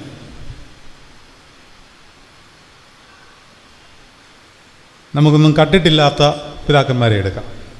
ഫോർ എക്സാമ്പിൾ കുറിച്ചി ബാവ, ഗീവർഗീസ് ഇതയം ബാവ. ഒരു വാക്ക് പറഞ്ഞാൽ ഫൈനലാണ്, അതിനപ്പുറത്തൊന്നില്ല. ഇന്ന് നമ്മുടെ പിതാക്കന്മാർ അവർ പിതാക്കന്മാരെ നോർക്കാതെ അവരുടെ തലമണ്ടയ്ക്ക് എറിയുന്ന സമരം ചെയ്യും. എന്തുകൊണ്ടാണ്?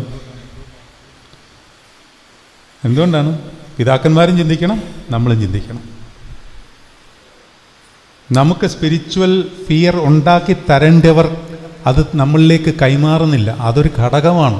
പറഞ്ഞാൽ അത് പ്രശ്നമാണ്, പക്ഷെ പറയാതിരിക്കാൻ വയ്യ. ഇടവയിലെ ഒരു പുരോഹിതൻ അല്ലെങ്കിൽ ഒരു അഭിഷിക്തനായിരിക്കുന്ന ബലഹീനായ ഞാൻ ഒരാളുടെ ഉള്ളിൽ സ്പിരിച്വൽ ഫിയർ ഉണ്ടാക്കി കൊടുക്കുവാനുള്ള സ്പിരിച്വൽ മച്യൂരിറ്റി എന്നിൽ മുകളിൽ നിന്നുള്ള കൃപാവരം പ്രാപിച്ച് ഇറങ്ങണം.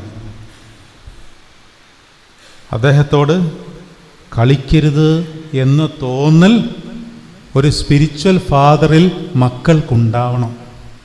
അതിനാ സ്പിരിച്വൽ ഫാദർ ചെകഞ്ഞെടുക്കണം കൃപാവരം. അതിന് ഇരിക്കണം, ദൈവസന്നിധിയിൽ സമയം ചെലവഴിക്കണം, പ്രാർത്ഥിക്കണം, കണ്ണീരൊഴുക്കണം. ഇതൊക്കെ ഒരു കൃപാവരങ്ങളാണ്. കണ്ണീരെന്ന് പറയുന്നത് വിഷമത്തിൽ വരുന്നൊരു സാധനമല്ല. ദൈവസന്നിധിയിൽ നിൽക്കുമ്പോൾ കർത്താവിൻ്റെ സാന്നിധ്യത്തിൻ്റെ ഒരു സന്തോഷത്തിൽ നമ്മുടെ ഉള്ളിൽ നിന്ന് വരുന്ന ഒരു ഭാവപ്രകടനമാണ് കണ്ണുനീർ. കർത്താവിന് ഒറ്റ കാര്യത്തിൽ മാത്രമേ വീക്ക്നെസ് ഉള്ളൂ. ഏതാണെന്നറിയാമോ? കർത്താവിന് വീക്ക്നെസ് ഉണ്ടോ? ദൈവത്തിന് ബലഹീനതയുണ്ടോ? ബലഹീനതയുണ്ട്. അത് വേദപുസ്തകപരമായിട്ട് ഞാൻ തെളിയിച്ചു തരാൻ വേണമെങ്കിൽ 1 കൊരിന്ത്യർ 1 അല്ലേ? ദൈവത്തിൻ്റെ ബലഹീനത മനുഷ്യരെക്കാൾ ബലമുള്ളതാണെന്നൊരു വചനം തന്നെ ഉണ്ട്. ഞാൻ പറയുന്നത് അതൊന്നുമല്ല. കർത്താവിനൊരു ബലഹീനതയുണ്ട്, വേറെ ഒരൊറ്റ ബലഹീനതയില്ല. കർത്താവ് ഊനമില്ലാത്ത ആളാണ്, പാപമില്ലാത്ത ആളാണ്. പക്ഷേ ഒരു ബലഹീനതയുണ്ട്. ആ ബലഹീനതയുടെ പേരാണ് കണ്ണുനീർ. കണ്ണുനീർ തൂകുമ്പോൾ കുറച്ച് പാടിയെന്നു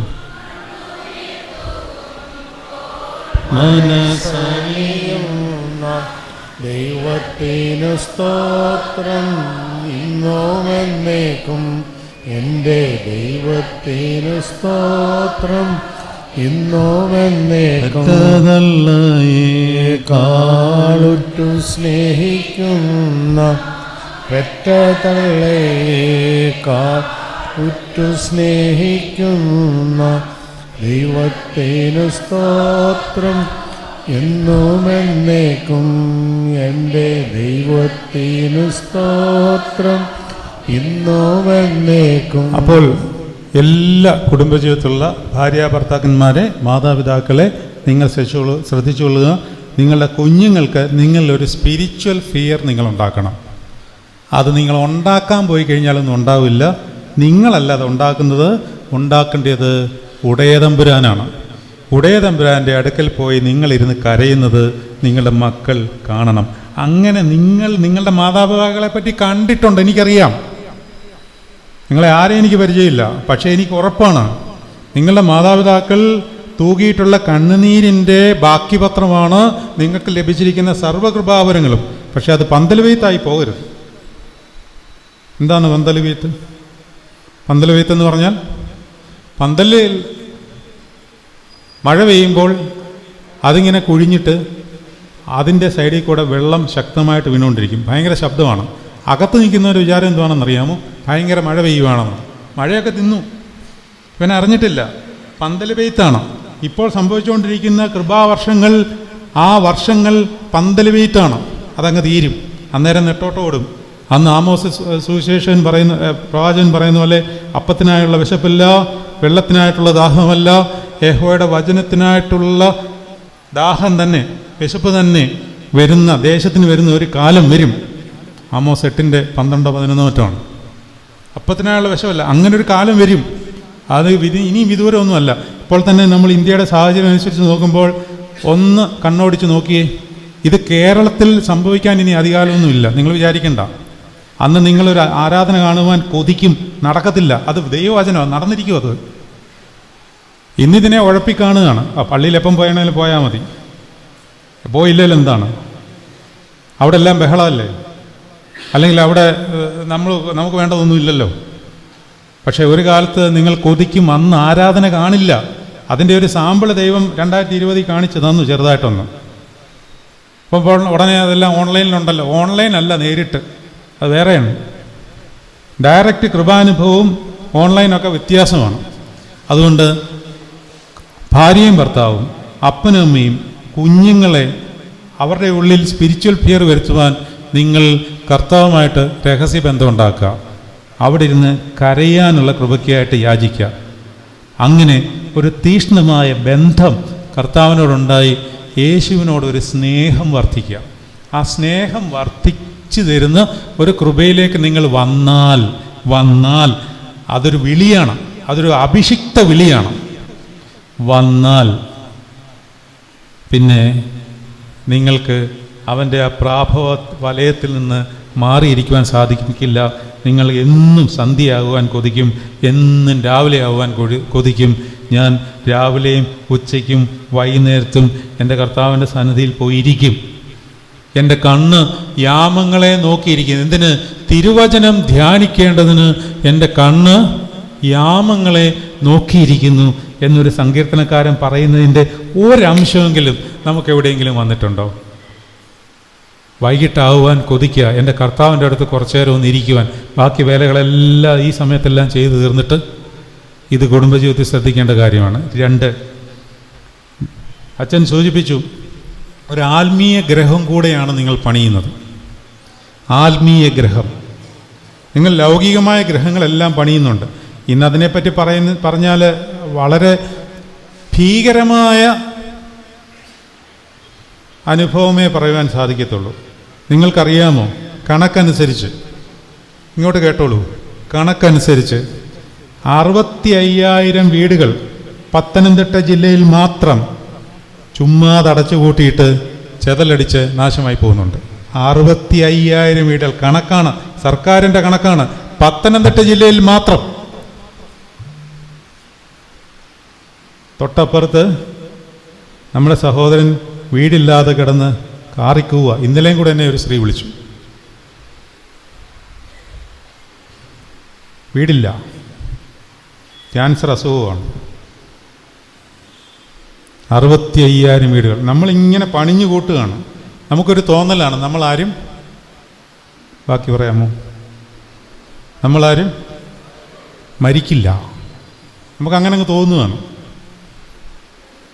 ഞാൻ എപ്പോഴും പറഞ്ഞിട്ടുള്ള ഉദാഹരണമായതുകൊണ്ട് എനിക്കിനി വീണ്ടും വീണ്ടും പറയാൻ വയ്യ. കാരണം ഈ ഓൺലൈനിലൂടെയൊക്കെ കേൾക്കുന്നവരൊക്കെ എന്നെ കളിയാക്കും. ഇത് തന്നെ എപ്പോഴും പറയാനുള്ള ഒന്ന്.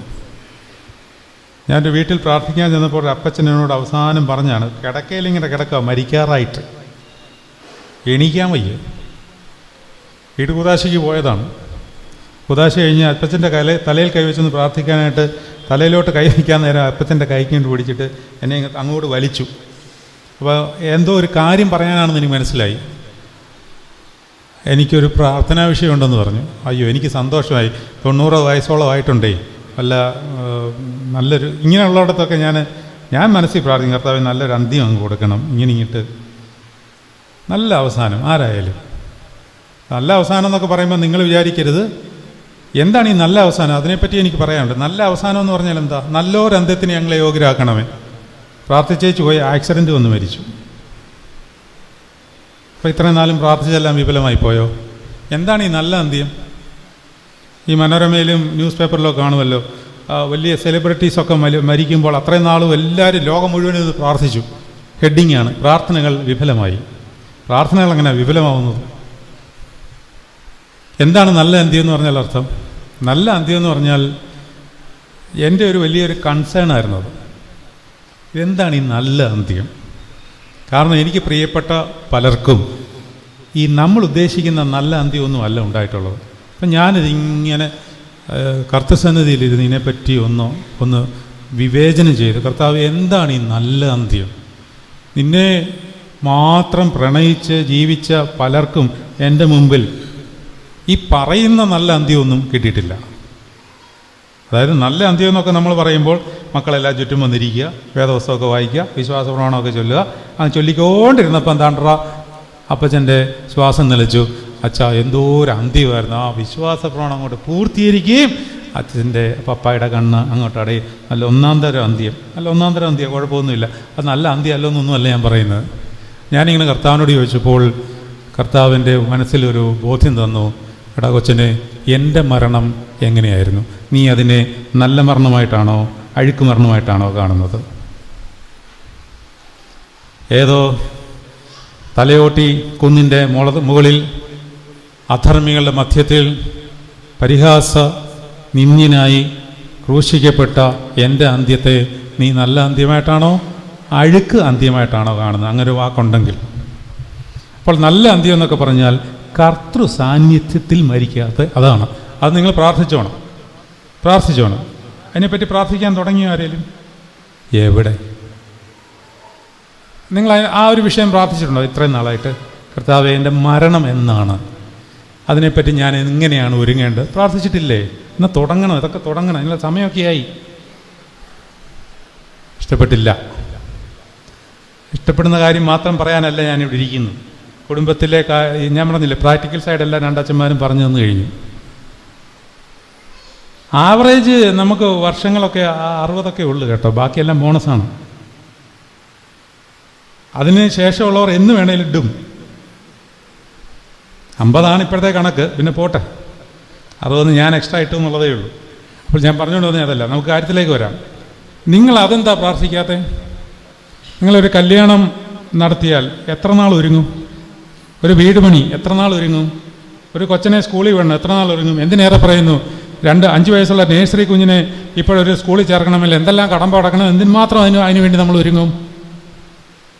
ദൈവം തന്ന ആത്മാവ് നിങ്ങളുടെ ശരീരത്തിൽ നിന്ന് വിട്ടുപോകുവാൻ ഒരു നാൾ ഉറപ്പായിരിക്കെ ആ നാൾ സമീപമായിരിക്കുന്നു എന്നൊരു ബോധ്യം എങ്കിലും വന്നിട്ട്, കർത്താവേ, അതിനെന്തുമാത്രം ഞാൻ ഒരുങ്ങണം എന്നുള്ളൊരു ബോധ്യം ഉള്ളിലില്ലാത്തത് എന്താണ്? തലയിലുണ്ട്, മരിക്കുമെന്നുള്ള എല്ലാവർക്കും അറിയാം, പക്ഷേ അകത്തില്ല. അതുകൊണ്ട് എന്തുവാണ്?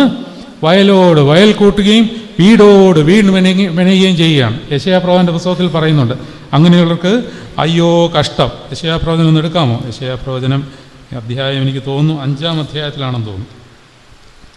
യെശയ്യാപ്രവചനം 5-ാം അധ്യായം എടുത്തേ. ആ വാക്യം ഒന്ന് കണ്ടുപിടിക്കാമോ? വീടോട് വീട് കൂട്ടുകയും വയലോട് വയൽ ചേർക്കുകയും ചെയ്യുന്നവർക്ക് അയ്യോ കഷ്ടം. കണ്ടുപിടിച്ചോ?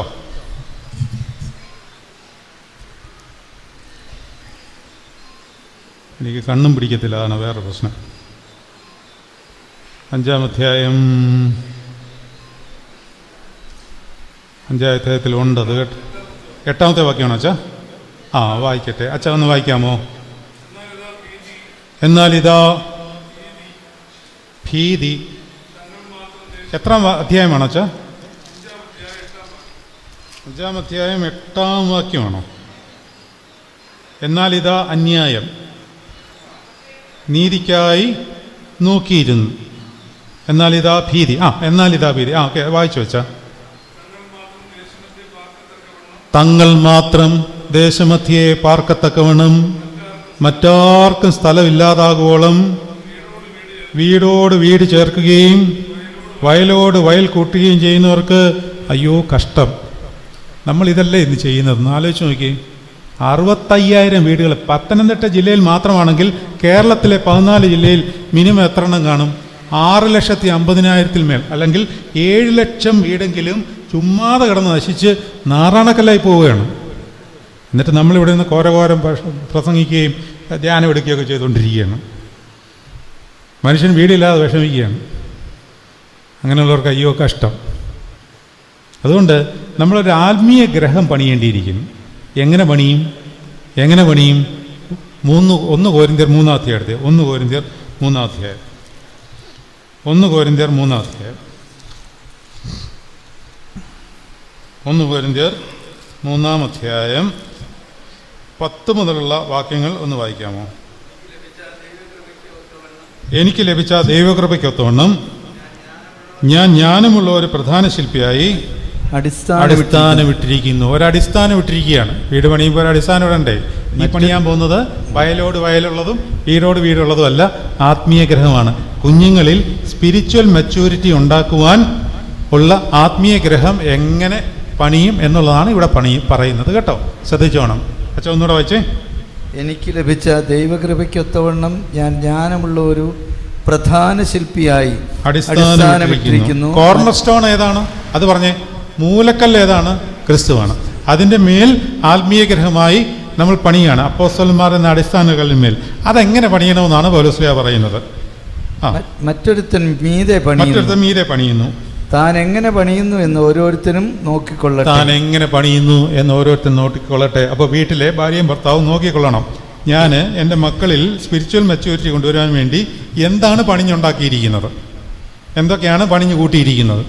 ഇത് പണിഞ്ഞാലേ ഈ സ്പിരിച്വൽ ഫിയർ ഉണ്ടാകത്തുള്ളൂ. ഇല്ലെങ്കിൽ ഉണ്ടാകത്തില്ല. നിങ്ങളുടെ മക്കളോട് നിങ്ങൾക്കൊന്നും പറയാൻ പറ്റത്തില്ല. അവരെ ശാസിക്കാൻ പറ്റത്തില്ല, ശിക്ഷിക്കാൻ പറ്റത്തില്ല, ശകാരിക്കാൻ പറ്റത്തില്ല. അങ്ങനെ ഒരു കാലത്തിലാണ് നമ്മൾ ജീവിക്കുന്നത്.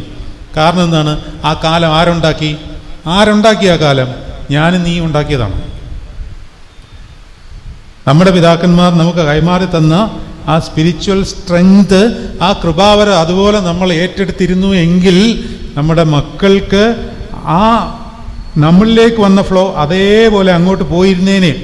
ഇത് അവരുടെ കൃപാവർഷത്തിൻ്റെ പന്തല് പേയത്തിൽ നമ്മളങ്ങോട്ട് പുളകിതരായി. എന്നിട്ട് നമ്മളൊന്നും സ്റ്റോർ ചെയ്തില്ല. കൃപ അങ്ങ് നിന്നു. നമുക്ക് നമ്മുടെ പിള്ളേർക്ക് കൊടുക്കാൻ കയ്യിൽ ഒരു കുന്തവുമില്ല. പ്രാർത്ഥനയില്ല, ഉപവാസമില്ല, നോമനുഷ്ഠാനമില്ല, ആരാധനയില്ല, വേദോസ്തവ വായനയില്ല. മതിയല്ലോ. എന്താണ് പിന്നെ നമ്മുടെ പിള്ളേർക്ക് കൊടുത്തിട്ടുള്ളത്? പിന്നെ അവർ പറയുന്നത് നമ്മൾ കേൾക്കുകയുള്ളൂ. വല്ലാത്തൊരു കാലമാണ്. അപ്പോൾ മീതെ പണിയാണ്. എങ്ങനെ പണിയണം? ആ അടിസ്ഥാനത്തിന്മേൽ യേശുക്രിസ്തു എന്ന ഇട്ടിരിക്കുന്ന അടിസ്ഥാനമല്ലാതെ മറ്റൊന്നിടുവാൻ ആർക്കും കഴിയുകയില്ല.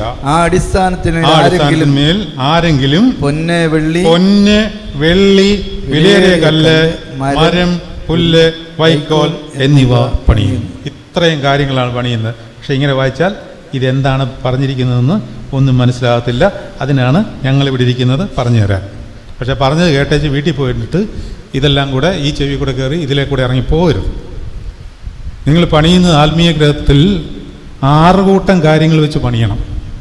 എന്താണ്? പൊന്ന്, വെള്ളി, വിലയേറിയ കല്ല്, മരം, പുല്ല്, വൈക്കോൽ. ഇത് ബാക്കിയോടെ വായിച്ചെങ്കിലേ ഇതിൻ്റെ പ്രസക്തി മനസ്സിലാകത്തുള്ളൂ. പണിയുന്നു എങ്കിൽ അവനവൻ്റെ പ്രവൃത്തി വെളിപ്പെട്ടു വരും. ഈ ആത്മീയഗ്രഹം പണിഞ്ഞാൽ നമ്മളുടെ പ്രവൃത്തി കണ്ടിട്ടാണ് കുഞ്ഞുങ്ങളിലേക്ക് ഇത് ട്രാൻസ്ഫർ ആവുന്നത്. അപ്പം ഇത് പണിയുന്നതനുസരിച്ചാണ്. ഇനി അടുത്ത വാക്യം, ആ ദിവസം അതിനെ തെളിവാക്കും. അത് തീയോടെ വെളിപ്പെട്ട് വരും. ഈ തീ കൊണ്ടൊരു ശോധനയുണ്ട്. യെരുശലേമിനെ ശോധന ചെയ്യുന്നത് തീ കൊണ്ടാകുന്നുവെന്ന് സെബന്യാവിൻ്റെ പുസ്തകത്തിൽ ഞാൻ വിളക്ക് കത്തിച്ച് തീ കൊണ്ട് യെരുശലേമിനെ ശോധന ചെയ്യും. ഇങ്ങനൊരു ശോധനയുണ്ട്. കർത്താവ് രണ്ടാമത് ഇനി വരുന്നത് എന്തിനാണ്?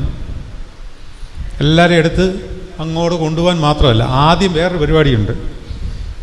ആദ്യം കർത്താവ് വന്നത് വീണ്ടെടുക്കാനാണ്.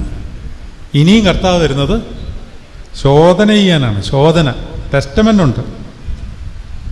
അപ്പോൾ അതെങ്ങനെയാണ് ശോധന ചെയ്യുന്നത്? തീയോടെയാണ്. ഇന്ന് രാവിലെ വിശുദ്ധ കുർബാനയ്ക്ക് വന്നിട്ടുള്ളവരോട് ഞാനൊരു കാര്യം പറഞ്ഞു. തീയും വിറകും കൂടാതെ ജലം ഊഷ്മളമായി. എങ്ങനെ ഊഷ്മളമായി? എങ്ങനെയാണ്? അത് പരിശുദ്ധാത്മാവെന്ന അഗ്നി വെള്ളത്തിൻ്റെ ഉള്ളിലേക്ക് കയറിയപ്പോൾ ജലം ഊഷ്മളമായി. വിശദമായിട്ട് അന്നേരം ഞാൻ പറഞ്ഞതാണ്, അതിപ്പോൾ എക്സ്പ്ലെയിൻ ചെയ്യുന്നില്ല. അപ്പോൾ പരിശുദ്ധാത്മാവിന് തീയുടെ ഒരു നേച്ചറുണ്ട്. പരിശുദ്ധാത്മാവെന്ന തീ കൊണ്ട് ശോധന ചെയ്യും. അങ്ങനെ ശോധന ചെയ്താൽ നിങ്ങൾ ഇനി ഈ 6 കൂട്ടം കാര്യങ്ങളൊന്ന് ശ്രദ്ധിച്ച്. ഈ 6 കൂട്ടം കാര്യങ്ങൾ തീയിൽ ശോധന ചെയ്താൽ ഏതെല്ലാം കാര്യങ്ങൾ നിലനിൽക്കും, ഏതെല്ലാം കാര്യങ്ങൾ കത്തിപ്പോവും? നിങ്ങൾ പറ. ഏതെല്ലാം കാര്യങ്ങൾ നിലനിൽക്കും, ഏതെല്ലാം കാര്യങ്ങൾ കത്തിപ്പോവും? പൊന്ന്, വെള്ളി, വിലയേറിയ കല്ല്, മരം, പുല്ല്, വൈക്കോൽ, ഇത്രയുമാണ് പണിയുന്ന സാധനങ്ങൾ. എൻ്റെ സമയം പെട്ടെന്ന് തീരാറായി. 1 മണിക്ക് ഞാൻ നിർത്തും. അപ്പോൾ അതിനനുസരിച്ച് നിങ്ങൾ പെട്ടെന്ന് ഉത്തരം പറയുക. വൈക്കോല്,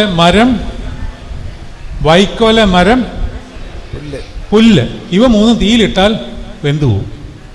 ബാക്കി 3 തീയിലിട്ടാൽ വെന്തു പോയില്ല. മാത്രമല്ല, പൊന്ന് തീയിലിട്ടാൽ കൂടുതലത് ശോഭയേറിയതായിരിക്കും. ആത്മീയ ഗ്രഹം പണിയുക എന്ന് പറഞ്ഞാൽ, ഇപ്പോൾ നിങ്ങൾ ഈ പെരുന്നാൾ നടത്തുന്നത് നിങ്ങളുടെ ഒരു ആത്മീയ ഗ്രഹത്തിൻ്റെ പണിയുടെ ഭാഗമാണ്. നിങ്ങൾ വീടുകളിൽ നിങ്ങളുടെ കുടുംബജീവിതത്തെ ക്രമീകരിക്കുന്നത് നിങ്ങളുടെ ആത്മീയ ഗ്രഹത്തിൻ്റെ പണിയുടെ ഒരു ഭാഗമാണ്. പക്ഷേ അതിനകത്ത് ഈ 6 കൂട്ടം കാര്യങ്ങളും വേണം. പക്ഷേ നിർഭാഗ്യവശാൽ ഇന്ന് കുടുംബങ്ങളിലും ദേവാലയങ്ങളിലും ആ 2ാമത്തെ സെഷനിലുള്ള 3 കൂട്ടം വെച്ചേ പണിയുന്നുള്ളൂ. മരം, പുല്ല്, വൈക്കോൽ. പെരുന്നാൾ നടത്തുന്നു, വെടിക്കെട്ടുണ്ട്, റാസയുണ്ട്, അലങ്കാരങ്ങളുണ്ട്, ഏറ്റവും കൂടിയ മെത്രാനെ വിളിക്കുന്നുണ്ട്, വലിയ രീതിയിൽ ആർഭാടത്തോടെ നടത്തുന്നുണ്ട്, ദാനധർമ്മങ്ങൾ ചെയ്യുന്നുണ്ട്, എല്ലാം ചെയ്യുന്നുണ്ട്. പരിശുദ്ധാത്മാവ് മാത്രം ഇല്ല. അതുകൊണ്ടാണ് റാസയ്ക്ക് മദ്യപിച്ചിട്ട് ഇറങ്ങുന്നത്. പരിശുദ്ധാത്മാവില്ല. ഉണ്ടെങ്കിൽ അങ്ങനെ ഇറങ്ങുമോ? ഇറങ്ങില്ല. അപ്പോൾ ആ പണിഞ്ഞതെല്ലാം തീയിലിട്ട് ചോദന ചെയ്യുമ്പോൾ കത്തിപ്പോവും. എന്ന് പറഞ്ഞാൽ ഒന്നും പണിഞ്ഞിട്ടില്ലാത്ത പോലെയോ. എന്നാൽ നിങ്ങൾ ആത്മീയഗ്രഹം പണിയുമ്പോൾ ക്രിസ്തുവിനോടുള്ള സ്നേഹമാണ് ഈ പൊന്ന്. അതിങ്ങനെ തീയിലിട്ടാൽ വർദ്ധിച്ച് വരും. മറ്റു 3 കാര്യങ്ങളും ഈ പരിശുദ്ധാത്മാവിൽ നിറവോടെ ചെയ്യുന്നതാണ്. പൊന്ന്, വെള്ളി, വിലയേറിയ കല്ല്, അതായത് വിശ്വാസം, പ്രത്യാശ, സ്നേഹം. ഇവയിൽ വലുതോ സ്നേഹമത്രേ, അത് പൊന്നാണ്. അപ്പോൾ സ്നേഹത്തോടു കൂടിയുള്ള ഒരു ആത്മീയ വ്യാപാരം നിങ്ങളുടെ കുടുംബജീവിതത്തിൽ ഉണ്ടാകാതെ, അങ്ങനെ ഒരു പണി നടത്താതെ നിങ്ങൾ നിങ്ങളുടെ തലമുറകളെ സ്പിരിച്വൽ മെച്യൂരിറ്റിയിലേക്ക് കൊണ്ടുവരുവാൻ സാധ്യമേ അല്ല. അവർ അവരുടെ വഴിക്ക് പോവും, നിങ്ങൾ നിങ്ങളുടെ വഴിക്കും പോവും. എന്നിട്ട് ഇങ്ങനെ വരുന്നവരോടും പോകുന്നവരോടും അച്ഛന്മാരോടും ഒക്കെ പരിതപിച്ചുകൊണ്ടേയിരിക്കും. കുഞ്ഞുങ്ങൾ നമ്മുടെ വഴിക്കൊന്നുമില്ല, കുഞ്ഞുങ്ങൾ അവിടെ വഴിക്കാണ്. നിങ്ങളൊന്ന് ആലോചിച്ച് നോക്കി. ഇന്ന് അച്ഛനെ സൂചിപ്പിച്ചു, ഇന്ന് വിവാഹ ബന്ധങ്ങളിൽ എന്താണ് സംഭവിച്ചുകൊണ്ടിരിക്കുന്നത്? ഇന്ന് കുഞ്ഞുങ്ങൾക്ക് വിവാഹം കഴിക്കണ്ട. വിവാഹത്തിന് താല്പര്യമില്ല. ഒരു പ്രത്യേക ഒരു സ്പിരിറ്റാണിത്. പ്രത്യേക ഇനി ഈ ഒരു സ്പിരിറ്റിന്, ഈ ഒരു ആത്മാവിനൊരു പേരിടേണ്ടി വരും. ഒരു പൈശാചിക ആത്മാവാണ്. കുഞ്ഞുങ്ങൾക്ക് കല്യാണം കഴിക്കേണ്ട, അവർക്ക് പ്രൊക്രിയേഷനും ആവശ്യമില്ല. കാരണം എല്ലാവരും ഇൻഡിപെൻഡൻ്റായി. പണത്തിൻ്റെ പ്രശ്നം അതാണ്. പണം വന്നു കഴിയുമ്പോൾ, കുമിഞ്ഞു കൂടുമ്പോൾ ഉണ്ടാകുന്ന ഒരു പ്രശ്നമാണിത്. ഉന്മാനം കൊടുക്കാനുണ്ടെങ്കിൽ മതി എന്ന് വയ്ക്കുക. ധനികന്മാരാവാൻ ആഗ്രഹിക്കുന്നവർ പരീക്ഷയിലും കെണിയിലും കുടുങ്ങിയിട്ട് മനുഷ്യർ സംഹാരനാശങ്ങളിൽ മുങ്ങിപ്പോകാൻ ഇടവരുന്ന മൗഢ്യമായ പല ദോഷങ്ങളുടെ മോഹങ്ങൾക്കും ഇരയായിത്തീരും. ഇത് പണത്തിൻ്റെ ഒരു പ്രശ്നമാണ്. പണം വർദ്ധിച്ചു കഴിയുമ്പോൾ നമ്മൾ സ്വതന്ത്രരായി, ഇനി നമ്മുടേതായ ജീവിതമായി. ക്രിസ്തു ബന്ധമില്ലാതെ ഒന്നിനെയും നിങ്ങൾ കീഴടക്കുവാൻ സാധ്യമല്ല. ഇതാണ് ഈ സ്വർഗത്തിലും ഭൂമിയിലുള്ള ഈ ചേർന്നുള്ളതിൻ്റെ പ്രത്യേകത. ലോകത്തിൽ ദൈവമക്കളെ വേറൊരു ദൈവവും കൂടെ വസിക്കുന്നവനായിട്ടില്ല. പറയുന്നില്ല, ആരും അങ്ങനെ ഒരു വാഗ്ദാനം തന്നിട്ടില്ല. അതുകൊണ്ടാണ് യേശു ക്രിസ്തു ജനിക്കുമ്പോൾ ഇമ്മാനുവൽ, ദൈവം നമ്മോട് കൂടെ. കരുണയോടെ ലോകത്തെ സൃഷ്ടിച്ച പരിശുദ്ധനായ ഏകപിതാവ് നമ്മോടുകൂടെ തൻ്റെ പങ്കപ്പാടുകളാൽ ലോകത്തെ രക്ഷിച്ചുവെന്ന പരിശുദ്ധനാകുന്ന ഏകപുത്രൻ നമ്മോടുകൂടെ ഉണ്ടായിട്ടുള്ളതും ഉണ്ടാകുവാനുള്ളതുമായ സകലത്തെയും പൂർത്തീകരിക്കുന്ന ജീവനും വിശുദ്ധിയുള്ള ഏകറൂഹായും നമ്മോടുകൂടെ നമ്മുടെ ഭവനത്തിൽ. എപ്പോഴത് പറയുന്നതെന്നറിയാമോ? വിശുദ്ധ കുർബാന എലിവേറ്റ് ചെയ്യുന്നത് എന്തിനെ ഓർമ്മിപ്പിക്കുന്നതെന്നറിയാമോ? കർത്താവിൻ്റെ സ്വർഗാരോഹണത്തെ ഓർമ്മിപ്പിക്കുന്ന. എന്നിട്ട് പിതാക്കന്മാർ എഴുതി വച്ചിരിക്കുകയാണ്, കർത്താവ് പോയിട്ടില്ല, സ്വർഗാരോഹണം ചെയ്തുവെങ്കിലും നമ്മോട് കൂടെ, നിങ്ങളുടെ ഭവനത്തിൽ, നിങ്ങളുടെ കൂടെ. അപ്പോൾ ഭവനത്തിൽ ക്രിസ്തുവുമായിട്ട് ബന്ധപ്പെട്ട സ്വർഗത്തിലെ ആ കുടുംബം ഭൂമിയിലെ സ്ഥാപിച്ചില്ല എന്നുണ്ടെങ്കിൽ നമുക്ക് കുടുംബത്തിൽ ഒരു നിലനിൽപ്പില്ല, നമ്മുടെ ആധ്യാത്മികതയ്ക്കും നിലനിൽപ്പില്ല. അതുകൊണ്ട് ഞാൻ എൻ്റെ വാക്കുകളെ അവസാനിപ്പിക്കുകയാണ്. ഇതം പ്രഥമമായിട്ട് ആ കുടുംബവുമായിട്ടൊരു ബന്ധം. അവിടെ കർത്താവ് മാത്രമല്ല, മാതാവുണ്ട്, വിശുദ്ധന്മാരുണ്ട്. ഇവരൊന്നും മണ്ണാങ്കട്ടകളല്ല. ഇപ്പം ഇറങ്ങിയൊരു വീഡിയോ നിങ്ങൾ കണ്ടു കാണുമല്ലോ, മണ്ണാങ്കട്ടയാണെന്ന്. അത് എങ്ങനെ ഈ അറിവുള്ളവനെ നമുക്ക് പറഞ്ഞ് പഠിപ്പിക്കാം. തീരെ ബോധമില്ലാത്തവനെ എന്തുവാണ് പറഞ്ഞ് പഠിപ്പിക്കാൻ പറ്റുക? മണ്ണാങ്കട്ട നമ്മളാണ് മണ്ണാങ്കട്ടകൾ. മനുഷ്യൻ മണ്ണുകൊണ്ട് നിർമ്മിതമാണ്. ആ ബോധ്യം ഉണ്ടായാൽ മതി, ഈ മണ്ണാങ്കട്ട തകരും. അന്ന് വിശുദ്ധരായ ഈ കുറിയക്കോസാദായോടും സേഫനോസാദായോടും പരിശുദ്ധ മാതാവിനോടും ഗീറോസാദായോടും 12 അപ്പോസ്തലന്മാരോടും 40 സഹോദരന്മാരോടും സഹോദരരായ കുഞ്ഞുങ്ങളോടൊക്കെയുള്ള ആ ബന്ധമുള്ള ആ കുടുംബത്തിൻ്റെ ഭാഗമായിട്ട് ഇപ്പോഴേ ആരാധനയിൽ നമ്മൾ ബന്ധപ്പെട്ടിരിക്കുകയാണ്. ഇതിൻ്റെ ഒരു മൂർധന്യാവസ്ഥയാണ് സ്വർഗം എന്ന് പറയുന്നത്. സ്വർഗവും ഭൂമിയും ഒന്നാകുന്ന അവസ്ഥ. അങ്ങനെ ക്രിസ്തുവിൽ സകലതും ഒന്നായി ചേരുന്ന പുതിയ ആകാശവും പുതിയ ഭൂമിയുടെ അവസ്ഥ, അതിൻ്റെ ഒരു അടയാളമാണ് കുടുംബം. പക്ഷെ ഒരു കുടുംബത്തിലും അങ്ങനെ ഒരു സാധ്യതയെപ്പറ്റിയുള്ള ചിന്തയില്ല. എല്ലാം ലോകപരമായ കാര്യങ്ങൾ ക്രമീകരിക്കുവാനുള്ള ഓട്ടത്തിലാണ്. ഒരു വചനം പറഞ്ഞുകൊണ്ട് അവസാനിപ്പിക്കുകയാണ്. യെശയ്യാ 30:15. മനം തിരിഞ്ഞ് അടങ്ങിയിരുന്നാൽ നിങ്ങൾക്ക് കൊള്ളാം. വിശ്രമിക്കുന്നതിലും ആശ്രയിക്കുന്നതിലുമാണ് ബലം. പക്ഷേ നിങ്ങൾ അതിന് മനസ്സാകാതെ ഞങ്ങൾ കുതിരപ്പുറത്ത് കയറി ഓടുമെന്ന് പറഞ്ഞു. നിങ്ങൾ ഓടുമായിരിക്കും. ഞങ്ങൾ തുരകങ്ങളിൽ പോയി കയറി ഓടുമെന്നും പറഞ്ഞു. തുരകങ്ങൾ എന്ന് പറഞ്ഞാൽ ഒരു തരം മൃഗവാഹനമാണ്. ശലോമോനൊക്കെ ഉപയോഗിച്ചിരുന്ന മൃഗവാഹനമാണ് തുരകം. അതിൽ കയറി പോകുമെന്ന് പറഞ്ഞു. നിങ്ങൾ പോകും, പക്ഷേ നിന്നെ പിന്തുടരുന്നവർ നിന്നേക്കാൾ വേഗതയുള്ളവരായിരിക്കും. പുള്ളിപ്പുലികളെക്കാൾ വേഗതയേറിയത് ഉണ്ട്. അപ്പോൾ അതുകൊണ്ട് പുറകെ വരുന്ന പൈശാചിക ശക്തിയെ മറികടക്കുവാനുള്ള ആത്മീയ ശക്തി പ്രാപിക്കാതെ കുടുംബജീവിതമൊന്നും നമുക്ക് മുന്നോട്ട് കൊണ്ടുപോകാൻ പറ്റത്തില്ല. അത് കുടുംബജീവിതം ഞാൻ ഉദ്ദേശിക്കുമ്പോൾ നിങ്ങൾ മാത്രമല്ല, സന്യാസ ജീവിതം നയിക്കുന്നവർക്ക്. സന്യാസ ജീവിതം നയിക്കുന്നവരും കുടുംബത്തിൽ തന്നെയാണ്. അത് സ്വർഗത്തിലെ കുടുംബത്തിലാണ്. ആ സ്വർഗീയ കുടുംബത്തിലെ ഭാഗവാക്കുകളാണ് നമ്മളെല്ലാവരും. അപ്പോൾ ഇതുമായിട്ട് ബന്ധപ്പെട്ട് നിൽക്കുവാനുള്ള ഒരു ആഗ്രഹം നമ്മുടെ പെരുന്നാളിലെല്ലാം നടത്തുമ്പോൾ ഈ ബന്ധം വർദ്ധിപ്പിച്ചുകൊണ്ടേയിരിക്കണം. അല്ലാതെ ഇതൊരു ചടങ്ങ് പോലെ വന്ന് നടത്തി അടുത്ത പെരുന്നാൾ നടത്തി ഞാൻ പഴയ ആൾ തന്നെ ചെല്ലുമ്പോൾ നിങ്ങളുടെ പ്രതിയോഗിയെ കാണുകയാണ്, നിങ്ങളോട് വിരോധമുള്ള അയൽക്കാരനെ കാണുകയാണ്. കുർബാനയ്ക്ക് അനുഭവിച്ചു, സംഭവമൊക്കെ ശരിയാണ്, പക്ഷേ അവനിട്ട് ഞാൻ പണിഞ്ഞിട്ട് അടുത്ത പെരുന്നാളിന് ഞാൻ വരത്തുള്ളൂ. എങ്കിൽ പിന്നെ എന്തിനാണ് ഈ പെരുന്നാൾ നടക്കുന്നത്? എന്ത് ഗ്രഹമാണ് നമ്മൾ പണിയുന്നത്? അപ്പോൾ നിങ്ങളുടെ കുഞ്ഞുങ്ങൾ അതാണ് കാണുന്നത്. അപ്പോൾ അവൻ്റെ ഉള്ളിൽ കയറുന്ന ആത്മാവ് ഏതാണ്? ഇത് തന്നെയാണ്. നമ്മൾ ഒഴുക്കി കൊടുക്കുന്നതേ കുഞ്ഞുങ്ങളിൽ കയറത്തുള്ളൂ. അപ്പോൾ കുഞ്ഞുങ്ങൾ അനുസരിക്കുന്നില്ല, കുഞ്ഞുങ്ങളിപ്പോൾ അവരുടെ തോന്നിയ വഴിക്കാണ് എന്ന് പറയുന്നതിൻ്റെ ഉത്തരവാദിത്വം നമുക്കാണ്. കാരണം നമ്മൾ നമ്മുടെ മാതാപിതാക്കളിൽ നിന്ന് കിട്ടിയത് അങ്ങോട്ട് കൈമാറിയില്ല. അതുകൊണ്ട് അനുദപിക്കാം. പെരുന്നാളുകൾ അനുതാപങ്ങളുടെ ദിവസങ്ങളാവട്ടെ. പെരുന്നാളുകൾ പ്രീതികരമാകുവാൻ കർത്താവെ ഞങ്ങൾ പാപം ചെയ്തു പോയി. എസ്രാ നെഹമ്യാവും കൂടെ യെരുശലേം ദേവാലയം പണിഞ്ഞപ്പോൾ ന്യായപ്രമാണ പുസ്തകം കണ്ടെടുത്തു കഴിഞ്ഞ് എസ്രാ പുരോഹിതൻ അത് വായിച്ച് കേൾപ്പിച്ചു. ജനം ശ്രദ്ധയോടെ കേട്ടു. അവർ അനുദപിച്ചു, മാനസാന്തരപ്പെട്ട് ദൈവസന്നിധിയിൽ വീണു. 3 യാമത്തോളം അത് വായിച്ച് കേൾപ്പിച്ചു. 3 യാമത്തോളം അവർ അനുദപിച്ചു. വായിച്ചു കേട്ടു, പൊരുൾ തിരിച്ചു, അനുദപിച്ചു, മാനസാന്തരപ്പെട്ടു. പെരുന്നാളുകൾ അതിനാണ്. അടുത്ത പെരുന്നാളുകളിൽ ഇന്നത്തേനേക്കാളിൽ വിശുദ്ധി നിങ്ങൾക്കുണ്ടാവണം. അല്ലെ പിന്നെ എന്തിനാണ് പെരുന്നാൾ? വിശുദ്ധരാവണ്ടേ? അത് പരിമൾ തിരുമേനിക്കും സ്തേഫാനോസ് സാദായ്ക്കും കുറിയാക്കോസ് സാദായ്ക്കും മാതാവിനും മാത്രം പറഞ്ഞിരിക്കുന്ന കാര്യമൊന്നുമല്ല വിശുദ്ധി. വിശുദ്ധിക്ക് ആകുവാൻ വിശുദ്ധനാകുന്ന കർത്താവ് ആഗ്രഹിക്കുന്ന ഏക കാര്യം അതാണ്. നിങ്ങൾ എത്ര പെരുന്നാൾ നടത്തിയാലും. അല്ലാതെ ഇവിടെ നമ്മൾ കൊട്ടിഘോഷിച്ച് നടന്നെന്നോ ഞാൻ സഭയ്ക്ക് വേണ്ടി ഈങ്കിലാവ് വിളിച്ചിട്ടുണ്ടെന്ന് പറഞ്ഞിട്ടൊന്നും ഒരു കാര്യമില്ല. അതൊക്കെ വെന്തു പോകുന്ന സാധനമാണ്. എന്നാൽ അത് ഈ പൊന്നിനകത്താണെങ്കിൽ അതിന് ശക്തിയേറും. ഇസ്രായേൽ മക്കൾ ഇഷ്ടിക ചുട്ടത് വൈക്കോല് അതിൻ്റെ ഇടയിൽ വെച്ചിട്ടാണ്. അപ്പോൾ അതിന് ശക്തി കൂടി. വൈക്കോല് തന്നെ എടുത്ത് തീയിൽ വെച്ചാൽ അത് കത്തിപ്പോവും. അവരെന്ത് ചെയ്തു? ഇഷ്ടികയ്ക്ക് ബലം കൂട്ടുവാൻ വേണ്ടി വൈക്കോല് മണ്ണ് കുഴച്ച് അതിനിടയിൽ വെച്ചിട്ട് തീയിൽ വെച്ച് ചുട്ടു. അപ്പോൾ ഇഷ്ടികയ്ക്കും ബലം കൂടി, വൈക്കോല് അതിനകത്ത് അതുപോലെ ഇരുന്നു. അപ്പോൾ നമ്മൾ നടത്തുന്ന എല്ലാ ആഘോഷങ്ങളും ഈ പരിശുദ്ധാത്മാവെന്ന മണ്ണിനകത്ത് അത് കുഴച്ച് അതിനകത്തിരിക്കണം, എന്നിട്ട് തീയിൽ വയ്ക്കണം. അപ്പോൾ നിങ്ങൾ നടത്തിയതെല്ലാം പരിശുദ്ധാത്മാവിൻ്റെ സന്തോഷത്തിന് കാരണമാവും, ആത്മീക വർധനയ്ക്ക് ഉതകും. അത് കുടുംബത്തിൽ തുടങ്ങട്ടെ. ഈ പെരുന്നാൾ അനുഗ്രഹപ്രദമാകട്ടെ. എല്ലാ നിങ്ങളുടെ ശുശ്രൂഷകൾക്കും ദൈവം പ്രതിഫലം നൽകട്ടെ. പ്രത്യേകിച്ച് സ്തേഫാനോസ് സാദായുടെ പെരുന്നാൾ കൊണ്ടാടുമ്പോൾ സഭയിലെ ആദ്യത്തെ രക്തസാക്ഷിയാണ്. നമുക്ക് എന്തൊരു ആത്മീയ അനുഭവം ഉണ്ടാകേണ്ടതെന്നറിയാമോ? സാന്നിധ്യം അറിയണം നിങ്ങൾ കേട്ടോ. സാന്നിധ്യം. ഏത് പെരുന്നാൾ കൊണ്ടാടിയാലും ആ പരിശുദ്ധൻ്റെ സാന്നിധ്യം അറിയണം, കർത്താവിൻ്റെ സാന്നിധ്യം അറിയണം.